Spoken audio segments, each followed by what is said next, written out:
What's up, and welcome to another Mograph Mocast. I'm Dave. And I'm Matt, and joining us today, this is a big one. This is like a big get. And we're super excited that we've got these two joining us today. We're going to be talking about all things Maxon, Red Giant, all of it. We've got Babb Ahron Rabinowitz joining us today. Hey, guys. Hey. And Mograph is a supplement to our site, mograph.com, which is a motion graphics tutorial site with tutorials, plugins, podcasts, and other Mograph stuff. And on the show, we talk about everything ranging from motion graphics to Cinema 4D, After Effects, plugins, render engines, doing business, doing taxes, being a contractor, or working for the man. You can email us, info@mograph.com. Let us know what you think about the show. Questions, comments, concerns, queries, grievances. Doesn't matter what it is. We love to hear from you. We love to get topic ideas from everybody listening. And we don't have any email this week, but we do have a lot to talk about. First of all, real quick, we're going to go over just a couple weekly update things. Matt, if you could give us the lowdown on Camp Mograph and our current status. Camp Mograph. All right, yeah. Ooh, nice shirt. I'm not sure if everyone saw last week, but we're trying to give people a little bit more of a chance to, like people are dealing with financial burdens and stuff like that, and we want to make sure that everyone has a chance to get tickets like day one. So we pushed back ticket sales to June 1st to kind of help smooth things over there. We figured, selling tickets right in the middle of it, asking someone to, throw down some money right in the middle of all this, it would be a little bit difficult. So we wanted to just push it a little bit.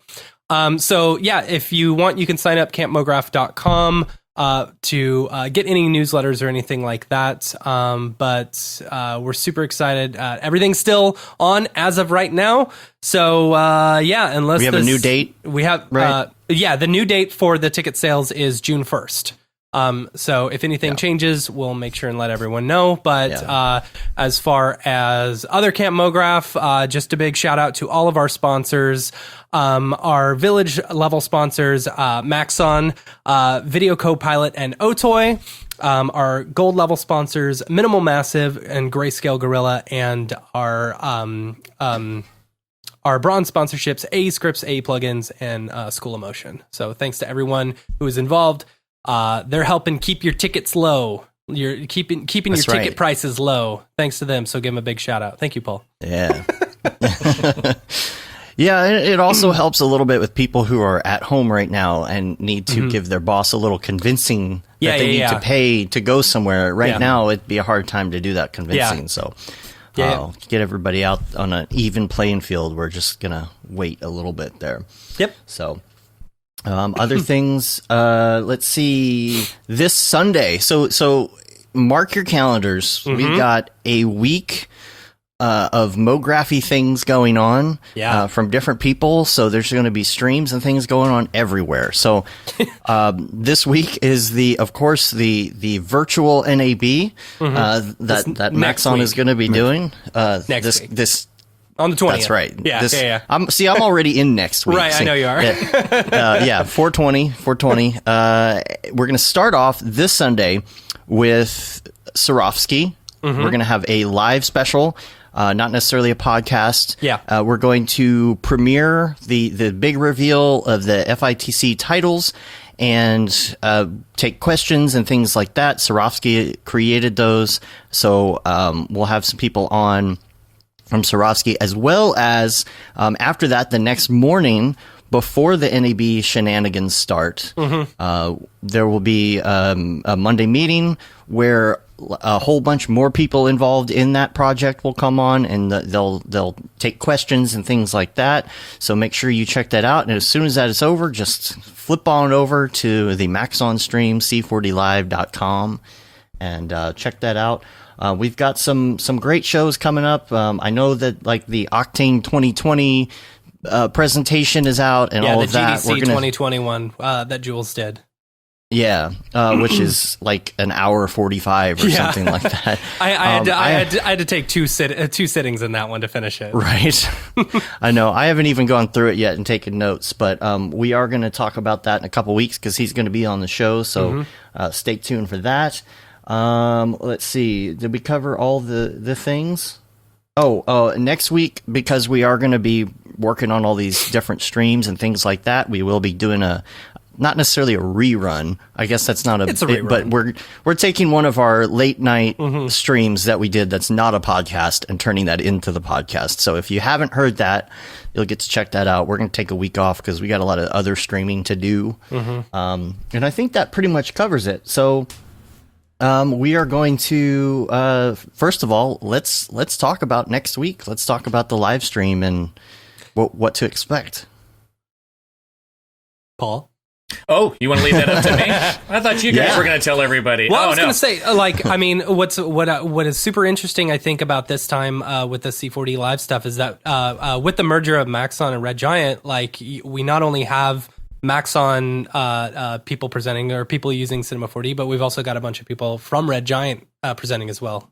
Isn't that correct? Yeah. No, we've as of last year, we announced the acquisition of Red Shift, so when SIGGRAPH rolled around, we were making great efforts to get people who were using Cinema 4D with Red Shift, and then with the merger with Red Giant closing in January, Art and I have been working together to find people that are using all of our products in the presentation, so that not everybody's going to be having had use of all our products, but we definitely went out of our way to try to find those folks, but we also invited Stu Mashwitz is going to come in from Red Giant, do a presentation. Seth's going to come in, and Hashi, who does amazing stuff.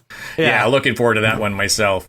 But the whole show will kick off on Monday at 8:30 Pacific time with Dave. We will be giving us some news, and he will be making some announcements. So people should be online if they want to hear the exciting announcements. You guys bought Red Lobster, didn't you? No, Red Camera. Red Camera. Right, Red Camera. Red Camera, yeah. Let's go big. Yeah, if I accidentally say Red Shift today, I'm probably meaning to say Red Giant. It just comes out. We're doing it internally. I'm trying. I'm trying. Why don't we go down the list and just talk about some of these presenters? I've got C4D Live up now.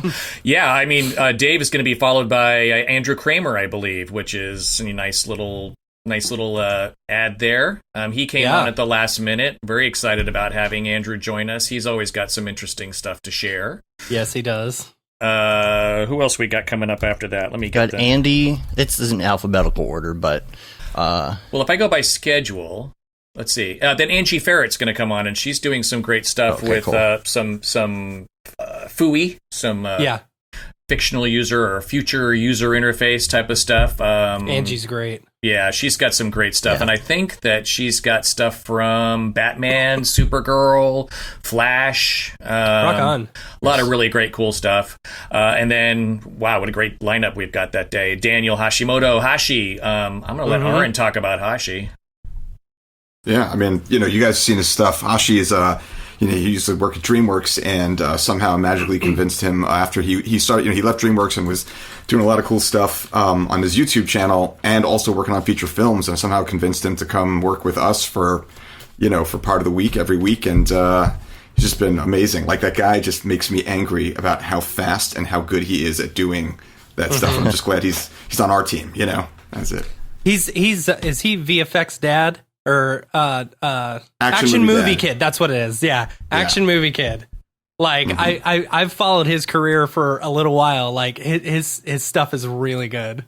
Yeah, it's the thing with Hashi is he reached out like 8 or 9 years ago. I got an email from this guy I'd never heard of, and he said, "Hey, I used to watch your Creative Cow tutorials, and they helped me get started. And now I'm doing After Effects at DreamWorks. And if you want to come out, come out to LA." I was like on a plane before I finished reading the email, and I was out at DreamWorks, and that's how we became friends. So that's funny. Yeah, he does. What's great about his stuff is that when you watch it, it's the kind of thing that people at home would want to do, and he makes it look very approachable. Yeah. A lot of fun. It's like it's like modern art where you're like I could have done that, except you didn't because you didn't figure it out, and someone else did, and then you're like, oh, now I understand how I can do that. How did I not know that? But he's such a like an interesting mind to figure out these little fixes and these things, and then suddenly before you know it, he's got this whole workflow that you never would have done that just makes it so easy. Mm-hmm. Yeah. That's awesome. So Monday we close out with Brian Coleman, who's a great motion designer. He's a freelance guy, but he's bopped around MPC, Frame Store, The Mill, and for those of you that are used to coming on to C4D Live and seeing the show from the NAB show floor, you may notice that the schedule is an hour and a half for the presentation. I didn't even notice that. Yeah, and the reason is we're trying to, at the show, if you haven't been to the show, the artists get up and do their presentation for somewhere between 45 and 50 minutes, and then there's a little bit of a Q&A afterwards. And then at the show, what they'll do is go around to the back of the booth and take over one of the demo stations. And so people who have been watching their presentation, who wanted to dig in a little bit more, go around the back, and sometimes they'll have a little half-hour time where they hang out with people and answer some additional questions. So in order to kind of recreate that and also give ourselves enough time for Q&A, because we'll be watching the chat and pulling people's questions out, we decided to make them an hour and a half. And then that gives us time also to, maybe Rick or Chris Schmidt or somebody like that, if something comes up and they want to jump in and answer a question and illustrate it, inside a cinema or Red Giant or something like that, they can actually do that. So that's why we kind of extended it for this particular show. That's cool. Yeah. Yeah, I didn't actually realize until we started working on this project that was something you guys did. And I always thought, you got the presentation and then it's over. And that's it. But I feel like it really goes to my personal heritage of being Jewish and saying something like, "What? We got the answers, but that's what we've got." It's maybe you could check the back,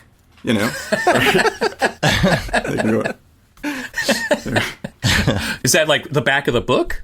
Right. Well, no, it's you go the back of the store. It's you're going to pants in my size. Maybe you could check. Wait, look in the back of the Talmud. The answers are back there. That's very funny. That's funny. And then Tuesday we kick off. We actually have some great sponsors on the show this year.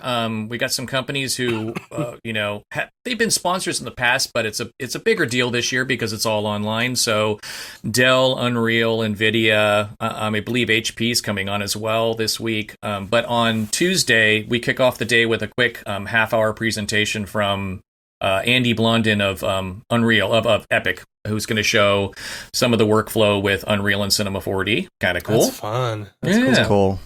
And then our first artist that day will be Veronica Falconieri Hayes. Boy, that's a tough one. Veronica Falconieri Hayes. Yes, she's doing some medical animation, so she'll be doing some really cool. Cellular, molecular visualization kind of thing. Probably good timing, given what's going on right now. Mm-hmm. Maybe she'll show us how to make the coronavirus as a little demo. Right. Who knows? And then we have another Unreal presentation with Jonathan Winbush, who I don't know if you've seen that little animation he created. It's very 80s sci-fi where the ship is kind of racing through things, and he's got the little C4D Live logo he created. Kind of a fun piece. We'll be playing that a bit throughout the show. And then Andy Needham, who's from the UK. You get to enjoy a little British accent with Andy. Andy does some amazing motion graphics as well. I am called Andy.com, I guess that is. And then we close out the show with Sasha Vinogradova. That's a yes, that is it. That sounds about right. I got that. Yeah, Vinogradova. Yes, she's an art director at the Mill. Yeah, she's an art director at the Mill. Yeah, that's awesome. She does some great work. Let's see. Wednesday we will have another sponsor presentation. Kick it off at 8:30. Dell. Cool. Their rep Gary Radburn is going to talk about working from home with high-end applications on cool hardware. So timely. I thought that was very smart of them. And then Lucas Wiezerek, who's doing a lot of foodie work. He's from Turtle Rock Studios. He's done a lot of stuff for car companies, Mazda, GM, Buick. Hey, bread and butter bread and butter motion graphics work. But I believe he's the creative director there. So If anyone wants to check out any of the presenters or anything, they can go to c4dlive.com and you can actually see the whole presentation schedule as well as like description of everyone and see everyone's artist website. That's kind of what we're going along right now. Yeah, if you think I'm actually doing this from memory, You're doing it from memory. Yeah, I know this. And actually, it changed a little bit on Friday. I actually called Matthias and went, "Hey, stop making changes," because there were a couple of demos that rotated. But I can actually address those later. We actually moved Beeple to the end so that we've got Beeple closing out the show. That's smart. I feel like that's smart. Yeah.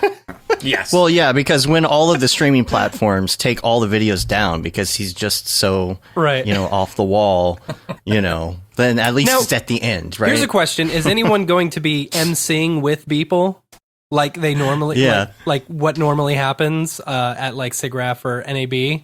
Yeah, I believe. Yeah, I believe so. right. Probably either Rick and Matthias and I have actually decided that we're probably going to come into the office for next week, and we're probably going to take turns, kind of moving in front of the camera and keeping our social distance. But Good.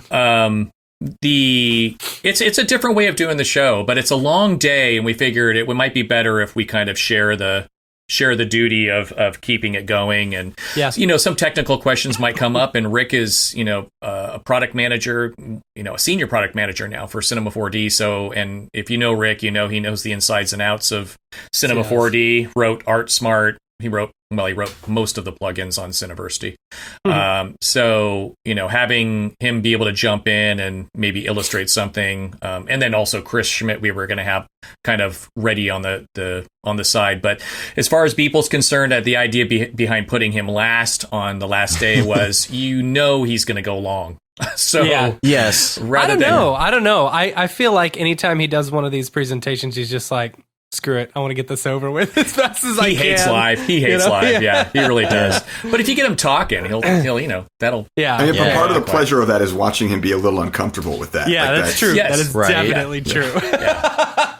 Yeah, I was surprised at how uncomfortable he was messing with my head last year. He was doing that piece with my head, and I could see he was really uncomfortable. I was like, "Don't worry, mess up with my head. It's all good." That was one of the funniest moments ever when he tried to man. copy and paste I and know. didn't realize he had a picture of David Brodeur in his clipboard and just pasted it right into the middle. Oh, it's so good. And then suddenly there's a Messiah of David overlooking the monument of Paul's head. That was really lovely.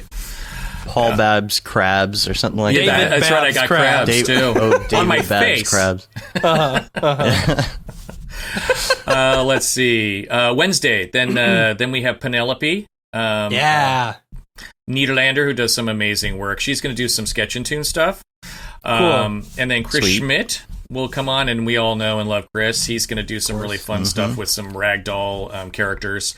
And like I said, Chris will be around probably all week. We asked him to kind of be around if somebody asked a question that, how can I do this, and have him, he might jump in and do something fun in the middle of the show. And then that day we close out with Seth, who's going to be showing how he created some of the visual effects, or how people created some of the visual effects for Darker Colors, the short film that came out at the end of February. Really great film, and great timing, by the way. He had a lot of cinema work in there, a lot of Red Giant work, so there was a little of all of us in there, which was great. That's awesome. And then actually Thursday, it says at 8:30, there's going to be a Q&A session with Maxon Peeps. That actually might change to a demo by Nydia Diaz, who's been with us awesome. before. Oh, nice. Yeah, I actually- love Nydia. She's awesome. just last night, HP came in and said they wanted to be a sponsor. They'd like to have a demo spot, but they wanted to give it to an artist, which was really cool. So they were going to maybe have Nydia come in and talk about her work and what she's doing with. Actually, she's doing their sort of artist profile stuff with HP. So she maybe talk about her work with them. That'd be That's kinda cool. awesome. Yeah, we had her on the show a few months ago. She was great. She was fantastic. I love her work. Yeah, she did. She's done some. I think she did the new splash screen for the next version. She'll be doing that. She was going to be doing the splash screen. Oh, nice. Yeah. Got her working on that. And then we have Kelsey Steele, who's a motion designer out of Atlanta, Georgia. And she's going to be kind of doing the jack of all trades thing with Cinema 4D and why it works in multitude of ways. And then again, another favorite, EJ. Everybody on here who watches this show has probably seen EJ around a little bit here and there. EJ, we love to rope in EJ for presentations and sometimes a little work here and there. He's actually got some Cineversity tutorials working on as well. So coming down the road, those will be fun. I think those will be out after NAB, around NAB. Kind of fun. Cool. And then I actually made up the title for this one for Stu Maschwitz because we never got a title from Stu. We still haven't gotten a title from Stu, but if you don't know Stu Maschwitz, originally from ILM, he's worked on Star Wars, Star Trek, Sin City.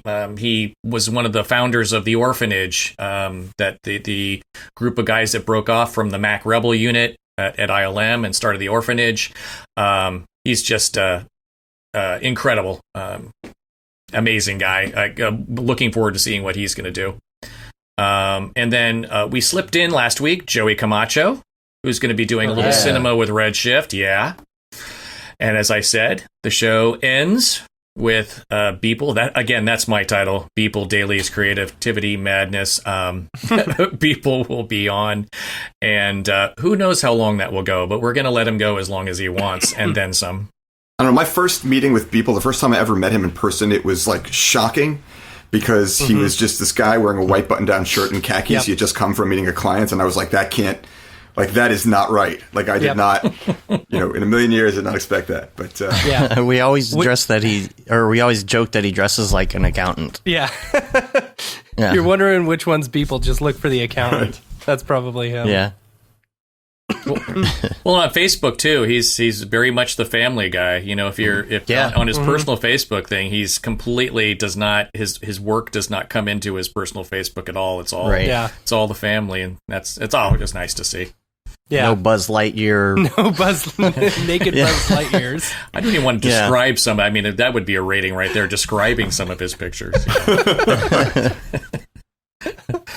No, I'm gonna miss the Vegas shenanigans though. I know. We it's almost like we need to have an after party Zoom meeting or something, and we can all have a toast or something. It's well, I almost shouldn't say this publicly, but we are kind of going to be doing that. All right. Oh yeah, nice. For those of you that have never presented with us, one of the best what artists tell us is probably the best part of coming to these shows is the dinners and the after hour times where they sit around and commiserate and talk about work. And I've seen artists sitting at table exchanging tips and techniques. Robin Haddo, I saw her for hours sitting with a couple of artists, and they were all just exchanging ideas. And so I believe we are going to have some I think we were going to call it virtual whiskey down. Oh, nice. I like that. Nice. Thank you. Whiskey Down is the whiskey bar at the MGM in Vegas where we all kind of hang out. I just gave that away. So now every NAB is going to be filled. I know. And you know what? There was an interview with you, someone from NAB or something, and they interviewed you and they asked you where you hang out, and you said Whiskey Down. I was like, oh, he let everyone know. Yeah. He let everyone know. But you know what? That's fine. That's fine. If we fill that bar up with the Red Giant Cinema 4D Redshift community, I'm more than happy about that. That'd be great. Yeah. They would love us for it. But yeah, we thought we'd have a little virtual Whiskey Down just for the presenters, because there is, people put a lot of work into preparing these presentations. Thank you so much. I can't thank these guys, everybody, guys and gals, enough for the hard work that they do to put these presentations together and for sharing their knowledge and expertise. And it's such an amazing part of our community that people are so willing to share that knowledge and understanding that it's an art form, and just because I give you step by step what I did, your work is going to come out completely different from my work, and so it's kind of fun. Yeah. It's a great sense of community when we go to these shows. I feel like it's something that you don't see there's a ton of people at NAB in so many different fields, cameras and hardware and audio and all of that. And I just feel like there's not that same vibe, that spark, that magic that everybody has when we're all especially after hours, whiskey down, all of that. There's just such a great sense of community there. There's such a great, I feel like a lot of these people come to these trade shows and they show up and they exchange business cards and then they kind of go their separate ways. They might do like a little business meeting, or something like that and have a drink, but it doesn't seem like anyone else has the same magic. Well, it starts off from the beginning too. I mean, for those of that have never been, there's the Mograph meetup the night before the show kicks off, which is nothing but motion graphics and visual effects artists all together. And at that, I guess it was going to be a new place this year, but usually a brew pub, and the Media Motion Ball, which is 300 or 400. I would think I would describe the Media Motion Ball as more the old school motion designers and videographers. Yeah. And then if you wait, what are you implying, Paul, about people here? I've been going to it from the beginning, so I'm allowed to say that. So, and then Tuesday, if you haven't experienced our pinball party, which has become nutty. I mean, it started out, Aaron, with maybe 35 people showing up and playing some pinball, and now it's gotten to 200, 250 people showing up. I can tell you just by the bill at the end with the food trucks, it's gotten a little out of hand. And how many times throughout the night the old man yells at us? Or turns off a machine because we got too loud. By the way, did you hear he's building a new place on the strip? Yeah, I've been hearing that for a while, though. No, last year he wasn't there. Remember, in the beginning of the party, he wasn't there because he was at some city council meeting or something about the driveway going in. So there's it's down near the Stratosphere. Oh, okay. He outbid. And by the way, if you haven't seen this guy, he's he looks like a cartoon character. He's always got one of those lights on his head so he can fix the pinball it's like machines. Doc Brown, kind of. He's very Doc Brownish. He looks like a 60s hippie, 60s, early 70s hippie. Really, and great guy, but if you get to know him, he can be kind of grumbly. Once you get to know him, he can be a great guy, but he's apparently very wealthy. And he outbid 1 quarter at a time. A lot of quarters, He outbid casinos, like major casinos, for a piece of land on the strip, and is now building this crazy new building. And even asked us about, hey, you guys would want a party room next time, right? Should we build put in a party room. Yeah. So. Oh, there you go. Yeah. Well, he might. I was going to say he might be Doc Brown. For real, because Doc Brown gave the Libyans the case of used pinball parts for the plutonium. I don't know. I think Doc Brown's got a little better. There it is. He's got a little better temperament than this guy does. Well, I've been coming to NAB for 20 years. This actually would have been my 21st NAB in a row. Oh man, 21, and the real reason I go, because Red Giant doesn't even have a booth, or we didn't for the last few years. We just go to all the events at night and hang out with people, and I spent a lot of my day hanging out at the Maxon booth, just because it's cool people, and like you say, it's the chance to see community. I think about when Paul used to sponsor. I had an After Effects user group in New York, and we would meet. We'd get between 100 and like 400 people at a meeting, and I don't think, even though we were meeting every single month, I don't think many user groups, if they even exist, that many anymore, but many were getting anything close to that with that kind of commitment monthly. I'm sure that you throw one big event, tons of people head in, but the way there's very few people who are as passionate, I think, as about the stuff as visual effects artists and motion graphics artists. They're all very passionate about it, and it's easy to get them to come to a group and see something and participate because they're just, whereas if with Photoshop, for example, even though it's a gigantic piece of software used by every part of the industry, what are you going to do? You're going to have the guys who are doing pie charts show up with the guys who are doing, photo retouching. It's not, it's actually the NAB New York. I'm sorry, AE New York and DMALA in Los Angeles are the only two in the country that I've witnessed that bring in a good 300 at least on a monthly basis. And it's honestly really sad that you don't run it anymore, because we have tried so hard to find somebody to take the reins on that, and it just hasn't happened, and it hasn't been the same since you left, buddy. Yeah, I mean, I started before kids, and then apparently they take up a lot of time. They're so needy. It's, That's the understatement of the century right now. Oh my God. And I don't think, by the way, TV is doing a really great job of raising my kids right now. I'm very lucky to have help. If I have to hear The Masked Singer one more time, I will probably kill myself. Man. I have not seen that one yet. I gotta watch that sometime. Don't. Oh, no, man. my kid is obsessed with that show, and it's No, yeah. My kid, You blew my mind. my kid watches Impractical Jokers over and over and over again. But those guys are actually funny. They actually are funny. But YouTube has changed that game. It's like what I try to explain to my kids. Like I used to have to watch what was on when it was on TV. Right? They watch. Like I walk into my daughter and she's looking at something. I'm like, what is that? She goes, oh, I'm watching pancake art. I'm like, that's a thing. Yeah. Okay, that's a thing, right? So like Dude, now I started doing pancake art because I saw You're pretty good at it. You're pretty good at it. Yeah, Well, I like it. But then yesterday, my son was really upset because he missed his favorite YouTuber like doing a live stream. And I'm like, oh my God, we've come back to my childhood now, where you have to be online at a certain time, like to see the thing. Oh, or yeah. You missed the live. Oh yeah. experience. I never even thought about that. I remember the first time my kid watched live TV and didn't realize that there were commercials. He threw a massive fit. He's like, what are you talking about? I've got to watch this? Oh my God. The first time my kids saw a commercial was on JetBlue, and they were like tapping the screen. They're like, why won't this move Oh my God. That's funny. That's funny. I actually years ago invested in a Kickstarter for something called a pancake bot. And it's actually a griddle with a little thing, and you fill the little squeeze thing up with pancake batter, a little bit more runny than usual, and you put art in it, and it makes it. It's very cool. Cool. It Like a even 3D waits a few printer minutes. for pancakes? Yeah.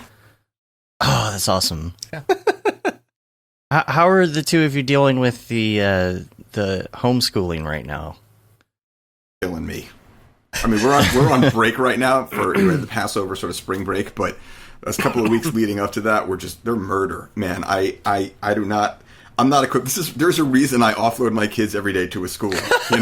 Like it's not because it's the law. It's because I can't handle that. It's absolutely true. And when you've got both parents who are working, both parents having to work full time, and then also try and make sure that your kid is doing all the homework, it's like, it's impossible. There's not enough hours in the day. I have a 16-year-old now. My daughter's grown up out of college and living on her own in New York. Not too far from Aaron. But I have a 16-year-old son, and he's wonderful. He's so self-sufficient, and he'll come in and talk about how lame the teachers are at setting up their Zoom meetings and how they don't know how to do it right. And even his computer teacher, he comes in and he go, my class is screwed up. The teacher didn't set up the Zoom meeting right. Which teacher? The computer teacher. Really? That's funny. The Zoom thing's really been interesting because we had like I said we celebrate Passover, and I actually we had a virtual Seder with our family so they could all be there, and Joey from School of Motion, he comes to our Seder. We're usually down in Florida, and he comes every year to our Seder, so he popped in for a bit. Nice. Did a quick cool. tutorial and then hopped out. It was just nice to see him, because otherwise we wouldn't have. So that's awesome. Yeah, I've been really lucky that my daughter has been pretty self-sufficient in that she has her Chromebook now from the school district. So you open the Chromebook, you go to Google Classrooms, it's all there. It's the Zoom meetings are the part that gets me, because it's just like kids just goofing around, and I'm like, yeah. And I think she feels the same way. She's like thinking, this is interrupting my schoolwork, See, I've also got to deal with a newborn as well. Like by this point, we would have had him in daycare so that I could actually do my work and my wife could work and stuff like that. But since the daycares are all shut down, it's like we now have two full-time parents, a full-time student who won't do any work unless we're sitting with them, and a newborn who cries every hour unless he's being held. If he's being held, totally fine. But if he's not, it's over. Oh, man. it's tough, man. That's how my daughter was when she was that age, and I was watching her. I was doing the, watching her thing while I'm trying to work, oh, this will work out fine. Yeah. What could go wrong? And she had to be held constantly, or else she's just going, that hits too close to home, dude. Yeah. Yeah. Can you guys imagine trying to do this like without streaming television or anything like that? Like, right? It's I just remember when we had our first baby, my daughter was born. Netflix wasn't really a thing. It was streaming kind of Netflix, and in the 2.5 years between the two kids, like that changed everything. Like I didn't mind being up like at midnight doing feedings because I was actually watching shows my wife didn't want to watch, and I could just watch them. You know? Right. But I can't imagine my kids handling this without like the constant input from the internet in general. Dave, you got all stuttery. Oh, you got all stuttery again. Yeah. Oh, I did? Yeah. You are, yeah. Oh, all right. I got. I'm of the generation that I was thankful for VHS tapes because when I grew up, you got to see Wizard of Oz once a year. Yeah. But once you got it on VHS, woo every week. I have purchased a lot of video games in the past like couple weeks. Really? I've been playing a lot of video games. Yeah. And I don't normally play, but like everyone's talking about, we just picked up Animal Crossing last night. Yeah. The new Final Fantasy VII remake came out the other day and it is fantastic. So how do you good. have time? I actually don't. I'll be on my laptop. And then my brother is actually playing them. He's staying with us right now. So I'm like, here, you play the game. I'll work.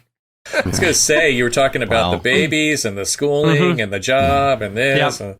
Man, that's the one thing I mean, in all honesty, you should see my house because it's gone to hell. Oh, okay. That's how I handle it. I'm just amazed at I actually keep hearing about people having a lot of extra time. I have absolutely less time. I mean, I thought that there would be, breaks here and there, but I actually am busier because of the, working from home. You've got to do more checking in with people and, of course, I mean, we're all still also getting used to and being really busy with the Red Giant Maxon merger. I mean, it took us a year to merge all the Maxons last year when we became one global company. Just that took a year, and then suddenly we go, hey, let's throw a whole nother company into that. So now we're kind of going through that, as Aaron knows. Yeah, How is that going? Yeah. It's awful. Actually, Paul is the worst. God, I'm like that. Like we finally just say it. I can get it out. No, it's great. Publicly, no less. Yeah, no. I mean, Paul and I have known each other for like more than 15 years, and I love working with Paul. I wish actually the funny thing is we haven't had that much time to talk because Paul's getting ready for NAB. Red Giant is preparing some another product for release, and it's just. We're just kind of like we figured after NAB and after that comes out, we're going to start doing a lot more of that, bringing things together. He's got some great people, though. I do have to shout out to some of the Red Giant folks. We have some big projects going on. Like we're completely redoing Maxon.net so that we can accommodate everybody. Red Giant, Redshift, everything, and very cool. That's huge. And it wouldn't be happening as smoothly without some of his people. Oh, it's huge. Yeah. The old site's built on some shareware CMS system, which has not been my favorite friend. So we've been working on that. And there's so many other projects where, what's great about this though is that the Maxon crew has expertise in some areas and Red Giant has expertise in other areas. Right, and there is some crossover, but like Red Giant never did live events. So, they can lean on us for the live events, but they've got a full production company doing films and their digital marketing is way ahead of where we were because we were operating as separate companies, all doing our own digital marketing, but not as a full brand, which we were starting to meld together. And then suddenly Aaron's like, hey, look, we've got this. And whoa, look at that shiny, nice new thing. So it's bringing it all together is going to be very exciting. Yeah, there's been a lot of, we knew that even from the beginning that there was a lot of places where the things that we lacked, Maxon had, and where Maxon lacked, we had, and that we can help each other tremendously. And that's, we're doing it now. There's a lot of stuff that's not the exciting stuff, like the email systems and all of that stuff that has to get done so that we can reach people. But it's there's a lot of technical expertise needed on all sides. And again, with the stuff like for going to NAB and live events, we've never done that, and that would be a big project for us to pick up and try to make happen. So there's a lot of great stuff there. And also something that's been helping us is that, Red Giant was already like mostly a virtual company already.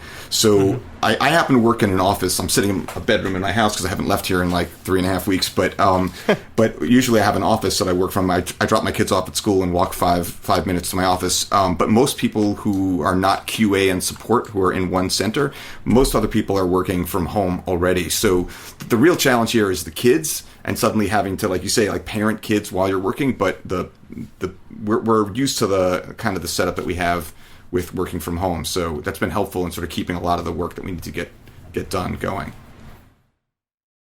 Do I sound okay now? You sound that's better. now. Yeah, that's better. I've temporarily fixed everything. Hopefully, everybody can still hear me on the stream. Yeah, I was gonna say Ahron's not being completely honest about how he feels about me, because I have a nice ringtone for him.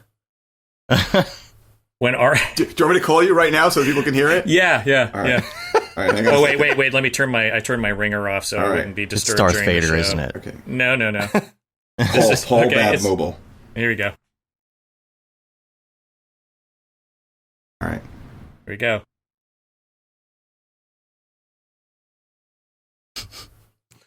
Possibly the nicest human being I have ever met. Paul Babb is like possibly the nicest human being I have ever met. That's funny. What is that from? It's from an interview. Yeah, from behind the scenes of Hewlett.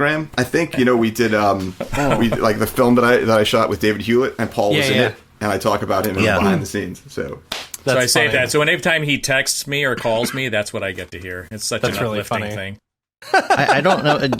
I don't know if everybody knows about your background in acting. Yeah, God, they do too. Hasn't that come up too many times already? I mean, maybe like in our circles, when we're hanging out and stuff like that. But I don't know how far you want us to go with embarrassing you as far as like. You can embarrass me all you like. It's not actually embarrassing. It's I spent the younger part of my years. Actually, theater was what got me through college. Mm-hmm. I was still taking accounting classes and marketing and business classes and stuff, but live theater was the thing that kept me going and happy. All of my lifelong friends come from theater. People I've known for 40 years and I still hang out with, or people that I did theater with. My wife and I both threw our hat in and tried to do the film and television thing in LA. Unfortunately, musical theater was not as popular as it is now. I think I do way better now, but I got most of my work doing musical theater. If you want to see real embarrassment, I have a videotape someplace. I'll pull this out. I'll show how far I go without embarrassment. I was a dancing, singing can of cleanser. I toured the world as a dancing, singing can of cleanser for about 2 years. Oh my God. Incredibly well-paying job. Okay, if people is not listening to this, could you guys let him know so that this could be the thing? And remind me, I have a couple of very funny clips. Which cleanser was it?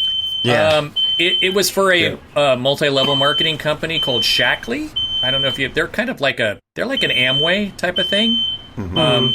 And they had a cleanser called Basic H. And Basic H? Basic H. And so I was Basic H cleanser. Just call me Harry. Went by Harry. Guys, I'm really sorry about the beeping, but the smoke alarm is going off. Oh, I thought that was my... For some reason, I thought it was my microphone. But that's okay. I hear nothing's on fire, so Oh, that's good. But I actually have a very funny clip that I keep on thinking about breaking this out. We were doing the show in Hawaii, and literally this can of cleanser was this giant can, and my arms were out of it, and I had one of those three-fingered. Get my here. Three-fingered plastic hands, like big Mickey Mouse three-fingered plastic hands. Yeah. And I put my can on and went on the stage and started the show, and I made this movement and suddenly realized that there was something live in my can because it skittered when I moved, and it was one of these giant Hawaiian cockroaches. And at one point I made a move, and I'm singing live. I've got a mic up near my face, and at one point I made this move, and I heard it and kind of jerked, and then I jerked, and it fell onto my face. And it was literally kind of sitting on a part of my face while I was singing, and it just didn't move. for the whole time. And I only had to sing the first verse and the chorus, and then I ran off stage and tossed this can off. I was like, oh my God. It's like this big old cockroach was just on my... Show must go on. I have video proof. I have video. Oh my God. But, I was once doing a voiceover. Wow. A long time ago, I used to do voiceover work, and I was in a studio, and they're like, could you stop shuffling your feet? And I'm like, I'm not moving. They're like, well, we keep hearing scurrying. And then we start the next take, and I look down, and on my leg is a mouse that has climbed up my leg. And right, and that was like, that's what they were hearing it scrabble along on the audio cushion. And you didn't feel it? No, I mean, mice are really light, and also, I was really focused on like the right, doing the job. Funny. So, but also, Paul, you were in Hook. Yes, I was. Yeah. I didn't do a lot of film and television work, but yeah, we actually a buddy of mine and I were living together, and we went out. And at the time, I had let my hair grow really long, and I was trying to get jobs as homeless people or rockers or whatever. And we went to this audition and sword fighted and beat each other up on film. And so they brought us in. We were pirates for, I think, 2.5 months. That shoot went on forever. It was really fun. It was on the Sony lot, on all the stages where they did The Wizard of Oz and all these great classic films. And yeah, we worked on Hook for 2.5 months. You can see me throughout the film in different places and things like that. But what was really funny was there were probably, I don't know, 60 of us, maybe not that many. I'll have to ask him. He remembers everything. There may have been 40 of us pirates that were milling around, and they auditioned all of us for a Coke commercial. So there's a Hook Coke tie-in commercial that Here, Dave, my buddy and I got. Okay, you got it. Oh, right. no. Okay, yeah, there you go. That's me. Yep, that's way ahead of you. And that's I remember my beard. this commercial. That's actually my beard, and that's my buddy Whoa. Rick. Yeah. Holy I remember moly. this commercial. Yep, that's me. That's great. Oh, that was a That's fun so little awesome. take. They hit me in the face with a tomato. They literally sat me on my knees, and a crew person stood in front of me, and they went, "Okay, action," and threw the tomato in my face. I was like, "Okay, action." And they just kept on doing it over and over again, and hitting it was my face. I'm assuming it was pre-smushed, right? They were pretty soft, but they were actual tomatoes. And Okay. then the 2 days after they filmed that, they wanted to make sure that I still had, which you can't even see it. They wanted to make sure it still looked like I got hit by a tomato. So every day, a makeup person would smash a tomato against my head just to get tomato juice on me. But Dude, I thought working with me was hard, but now I don't feel so bad. no, you were easy. But Rick, the other guy in that commercial, is a really good friend of mine. We were living together at the time, and when they called and said, "Hey, you got the gig for the Coke commercial," and there were so many of us, I was like, "Oh, yay!" And I hung up the phone. I was like, I got the gig. He's like, and the phone rang again. This is back when you didn't have cell phones, Right. And I picked up the phone. They said, "Yeah, is Rick there?" And I go, "Yeah." He goes, "Wait, this is the same number I just called." I go, "Yeah. What's really weird? We actually live together." And so out of everybody, my buddy and I got it. But at the callback for the commercial, he and I, actually, I shouldn't say he and I forgot my lines. So I started making shit up. Oh, sorry. You're fine. No, I it's started fine. making It's fine. stuff up. And so I think that's why we ended up getting it, because he just started ad-libbing with me, and we were just playing around because I completely forgot my lines. And then I said, "Can we do it again?" And they let us do it again, but we messed up really bad. I messed up, I should say. That's really funny. Weren't there like secret pirates? Like Yes. famous actors, the secret pirates and all that kind of Yes. stuff? The only person who made the film, when you're watching that, is Glenn Close. She's dressed up as a pirate at one point, and she's the part where the boo box, when you said, "Who you spoke against me," because I said, and puts her in the boo box. That's Glenn Close. Wow. There was, I remember Quincy Jones was dressed up as a pirate, and he had a big ticket stand, and he was selling tickets to Pan versus Hook type of thing, but that never made the film. It was really interesting because it did become a kind of a who's who. People would stop by to watch filming all the time, because at the time the set had to be shut down because that was when Julia Roberts she had just broken up with Keanu Reeves, and there was all this paparazzi trying to get them. And anyway, so there was a lot of drama, and the set was very tight to get on the set. And yeah, every day there would be different people, and there would be rumors about somebody was coming. There was one that supposedly Michael Jackson was dressed up as a pirate one day, but never saw him.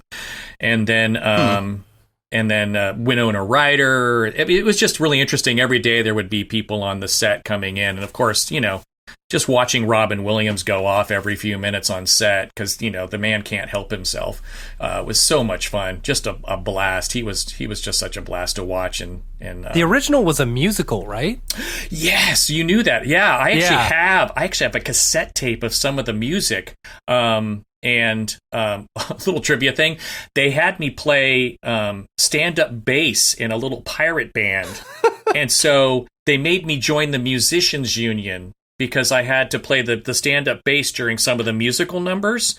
And it's right when, in the beginning, when there's an old woman who plays, she says "Smee" as he's walking through, and you can kind of see everybody dancing. It was a musical number, and the women did this whole dance about, they're called hookers because of Hook. They're the prostitutes. That's why they got their name, Hook. The hooker, they came from Hook. And then there's this whole thing with there was a guy getting a tooth pulled, and they had a string attached to it, and you followed the string through the entire village, and at the end there was a woman beating a carpet, and then Robin follows this whole thing and ends up into a bar, and he's at some point put on a peg leg, and then there's a whole peg leg dance with him and some other pirates. And we saw a really rough cut of it at one point over Spielberg's shoulder. We were like, oh, look at that, because I wanted to see it because I was in the band, and so I was kind of looking over his shoulder, and there was something. And so when we went to see the screening of the film, we went, oh, what happened to all the music? And the only thing they kept is the little girl singing that lullaby at that one point. Amber, can't remember her last name, but and that was the only part that they kept. But there was other musical sequences, and that in particular, the pirate one, was really cool. Do you know what I learned like a couple of weeks ago, that the opening of Bill and Ted was originally a music and dance number with Bill and Ted, totally. But the footage has been lost. They never used it. They were like, they said that like they practiced for 3 months. I forget at what rock star's house. Like they had like a place that they could just practice, and for 3 months they were practicing this whole thing, and the whole time they're thinking like, I don't know how this is going to work with the rest of the film, and apparently it just didn't, right? And so they were like, they cut it. But there's like a music and dance number with the two of them, and they're getting picked on by jocks, and because you never kind of get the feel that, you always feel that they're like cool, but they're like slackers, but you don't realize that they're actually like picked on and whatever. But that was a whole number that they had at the beginning to show that they were. One other thing, can I just check my audio levels for a moment, because I thought I was kind of redlining. I wanted to just make sure I'm doing. Did y'all see that the other Paul Babb joined our conversation? Yeah, just for a second. Well, and then, I muted him, and then I removed him from the call because it was good. I think he was saying, "What is this? Who's this? What's going?" Skype is so weird. Like I add Paul, and I talk to Paul, and then I go to add Paul to the conversation, and the first Paul it brings up is some rando instead of the Paul in my contacts, and I'm like, come on, Skype. That's there. I used to think my name was unique. It's not. There's a lot of Paul Babbs out there. I actually have an African American friend in London. His name's Paul Babb, and that's we funny. Wish each other a happy birthday on Facebook, and always says Paul Babb is wishing Paul Babb a happy birthday. That's funny. I thought it would always be fun to start a Facebook group of all the Dave Kosses in the world, and it only the Dave Koss. It's like the Homer's Club on The Simpsons, right. No. But yeah, I thought it'd be fun to do that, and then just like every post you see looks like it's from the same person. Yeah, why not? But let's dig into the merger a little bit more. I think there's some questions in the chat as well. Cool. About your plans, because we got questions. I know that there's some things that you're still working on. So I'm sure there's things that you can talk about and things that you can't talk about. I'd love to hear some of the things with the merger about that you can talk about. Well, the one thing if you did see I think it was in January, Redshift actually released. Their newest version would have support for Maxon material nodes and Maxon noise filter, which was just a nice step. I mean, it's one of those things where it's a great step in the right direction. Mm-hmm. there is something in announcements on next Monday that Dave will be talking about that's very related to Red Giant and Maxon moving those directions. The interesting thing is I think people want to see these things happen faster than they can. Development, typically a product like Cinema or, the Red Giant's products are, our roadmap. At least we're looking ahead at least 2 years at a time, and things kind of get massaged. So getting something new happening. I mean, we've already started hearing about hey, how come I can't just click a button and buy all your products at the same time? Well, getting everybody onto one, shop and working with the same entitlements, these things all take a long time. I mean, it's not flip a switch and it happens. So I hope people can be patient, but they're actively really hard working on integrating things as much as they possibly can. Yeah. And I mean, and technologically, like Paul said, we've had plans that are kind of go for a year or two, but even so, we're trying to find the places where we can quickly start doing some kind of integration, and then you'll see more as we go. But it's a patience thing. Like it's unfortunate that we can't just tell everybody, oh, don't worry, it's coming, and this is what's going to be, because we're even still figuring some of that stuff out ourselves. But we absolutely are moving forward on bringing stuff together as best we can, as fast as we can. That's awesome. Are you planning on doing a name change, or how does all of that work? Yeah, I think when y'all initially merged or something, I was like, hey, is there going to be a new name change or something like that? It's interesting. I don't know how much can we reveal of it. Well, I think we can say some of this. Certainly, we're all looking at that. One of the most interesting things was doing an examination of the reach our brands had, and there was an analysis done of that, and it was really interesting that Maxon, Red Giant, Cinema 4D had extremely similar reach. I mean, I believe that. Down to very minute numbers. It was kind of shocking how we kind of looked at it and went, wow, that's really freaky. We both, it wasn't like you could go, one had so much more reach than the other. Yeah. It was very much the same. So the whole brand discussion is still kind of an open discussion that we've been having internally. But the one thing we don't want to do is deprecate what we have, or alienate a current user base. I mean, you look at what Disney did for Disney Plus, and you look at how they have it's Disney Plus, but then you go in and it's very clearly there's Pixar and there's Star Wars, Pixar, Marvel, and Marvel, right? And then you look at things like Nike. If you go to their website, I think Nike's got and also the Gap, all these companies that have merged into bigger companies. They still want to honor the brands that are that people know, and for sure, love. Of course, yeah. That's a good point. Yeah, and you can't just take all of, for instance, you can't take all the tutorials that Hashi and everybody have been doing on YouTube and then suddenly go, okay, those are all going to be on Cineversity now. It just doesn't work. You lose you don't want to lose his audience, and you don't want to, so just find ways of, at this point, we're just finding ways of promoting each other and crossover, promotion and pointing in the same directions and things like that. Just taking advantage of both of our reaches into different audiences. Was there ever a time before y'all merged where you're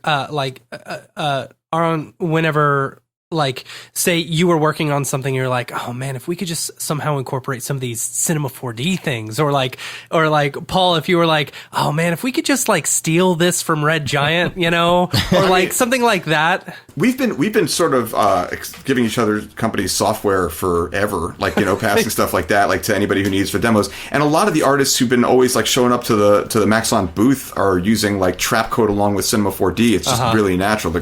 They both respect the 3D camera and all that. So internally, though, I mean, we've always used Cinema 4D for any of the 3D that we've done. Obviously, we've used a lot with Element 3D as a great translator between the work we're doing at Cinema 4D and to have still a level of control of it in After Effects. But Cinema 4D has been, personally for me, the 3D program that I've used for years. I used to teach Maya and at Pratt long ago, and then back when that was when Alias was still a company. And the story this is actually how Paul and I met, was that New York was having a series of brownouts one summer. It was like a heat wave, and my computer just got fried 3 times. And back then, your license of Maya was tied to the motherboard.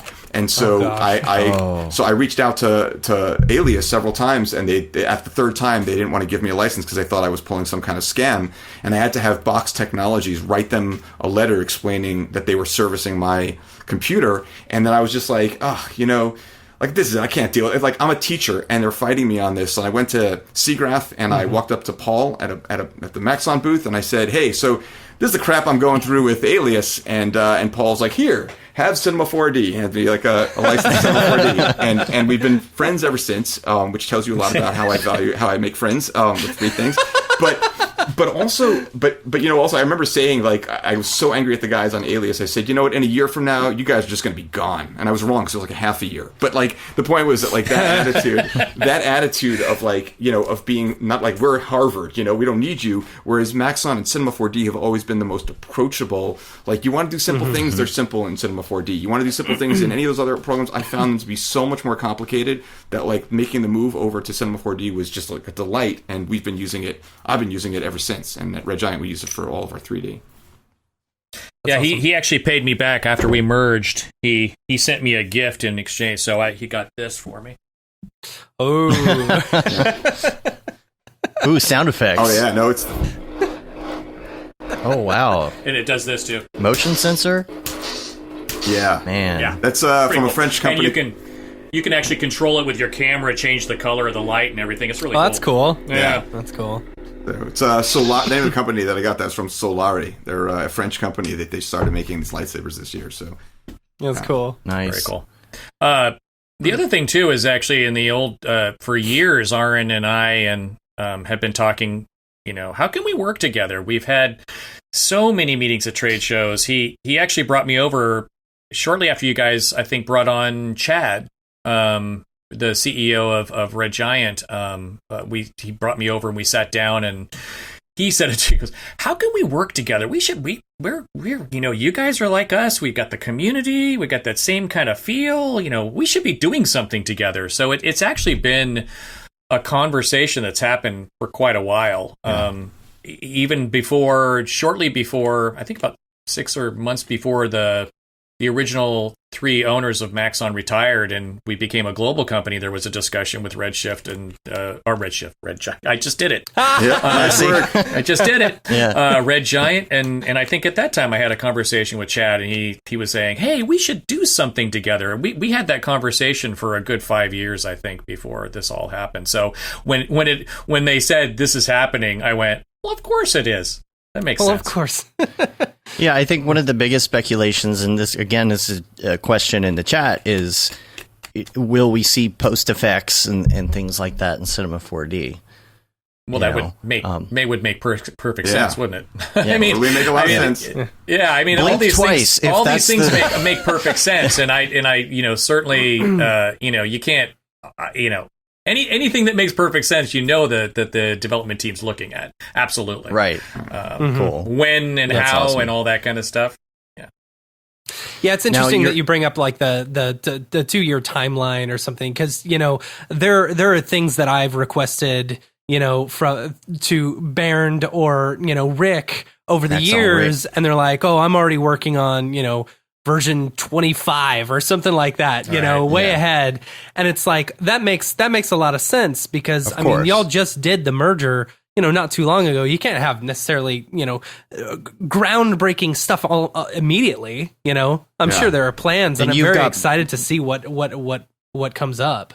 You've got to take both of your existing roadmaps and merge those as well. Yeah. So. And find places where there's synergies and things like that. Yeah. The other thing I think sometimes I'll tell people at trade shows, which is eye-opening and it gives you some perspective, is, you think about it, yes, major portions of cinema over the years have been rewritten, parts of the foundation, the core, and things like that. That's been discussed.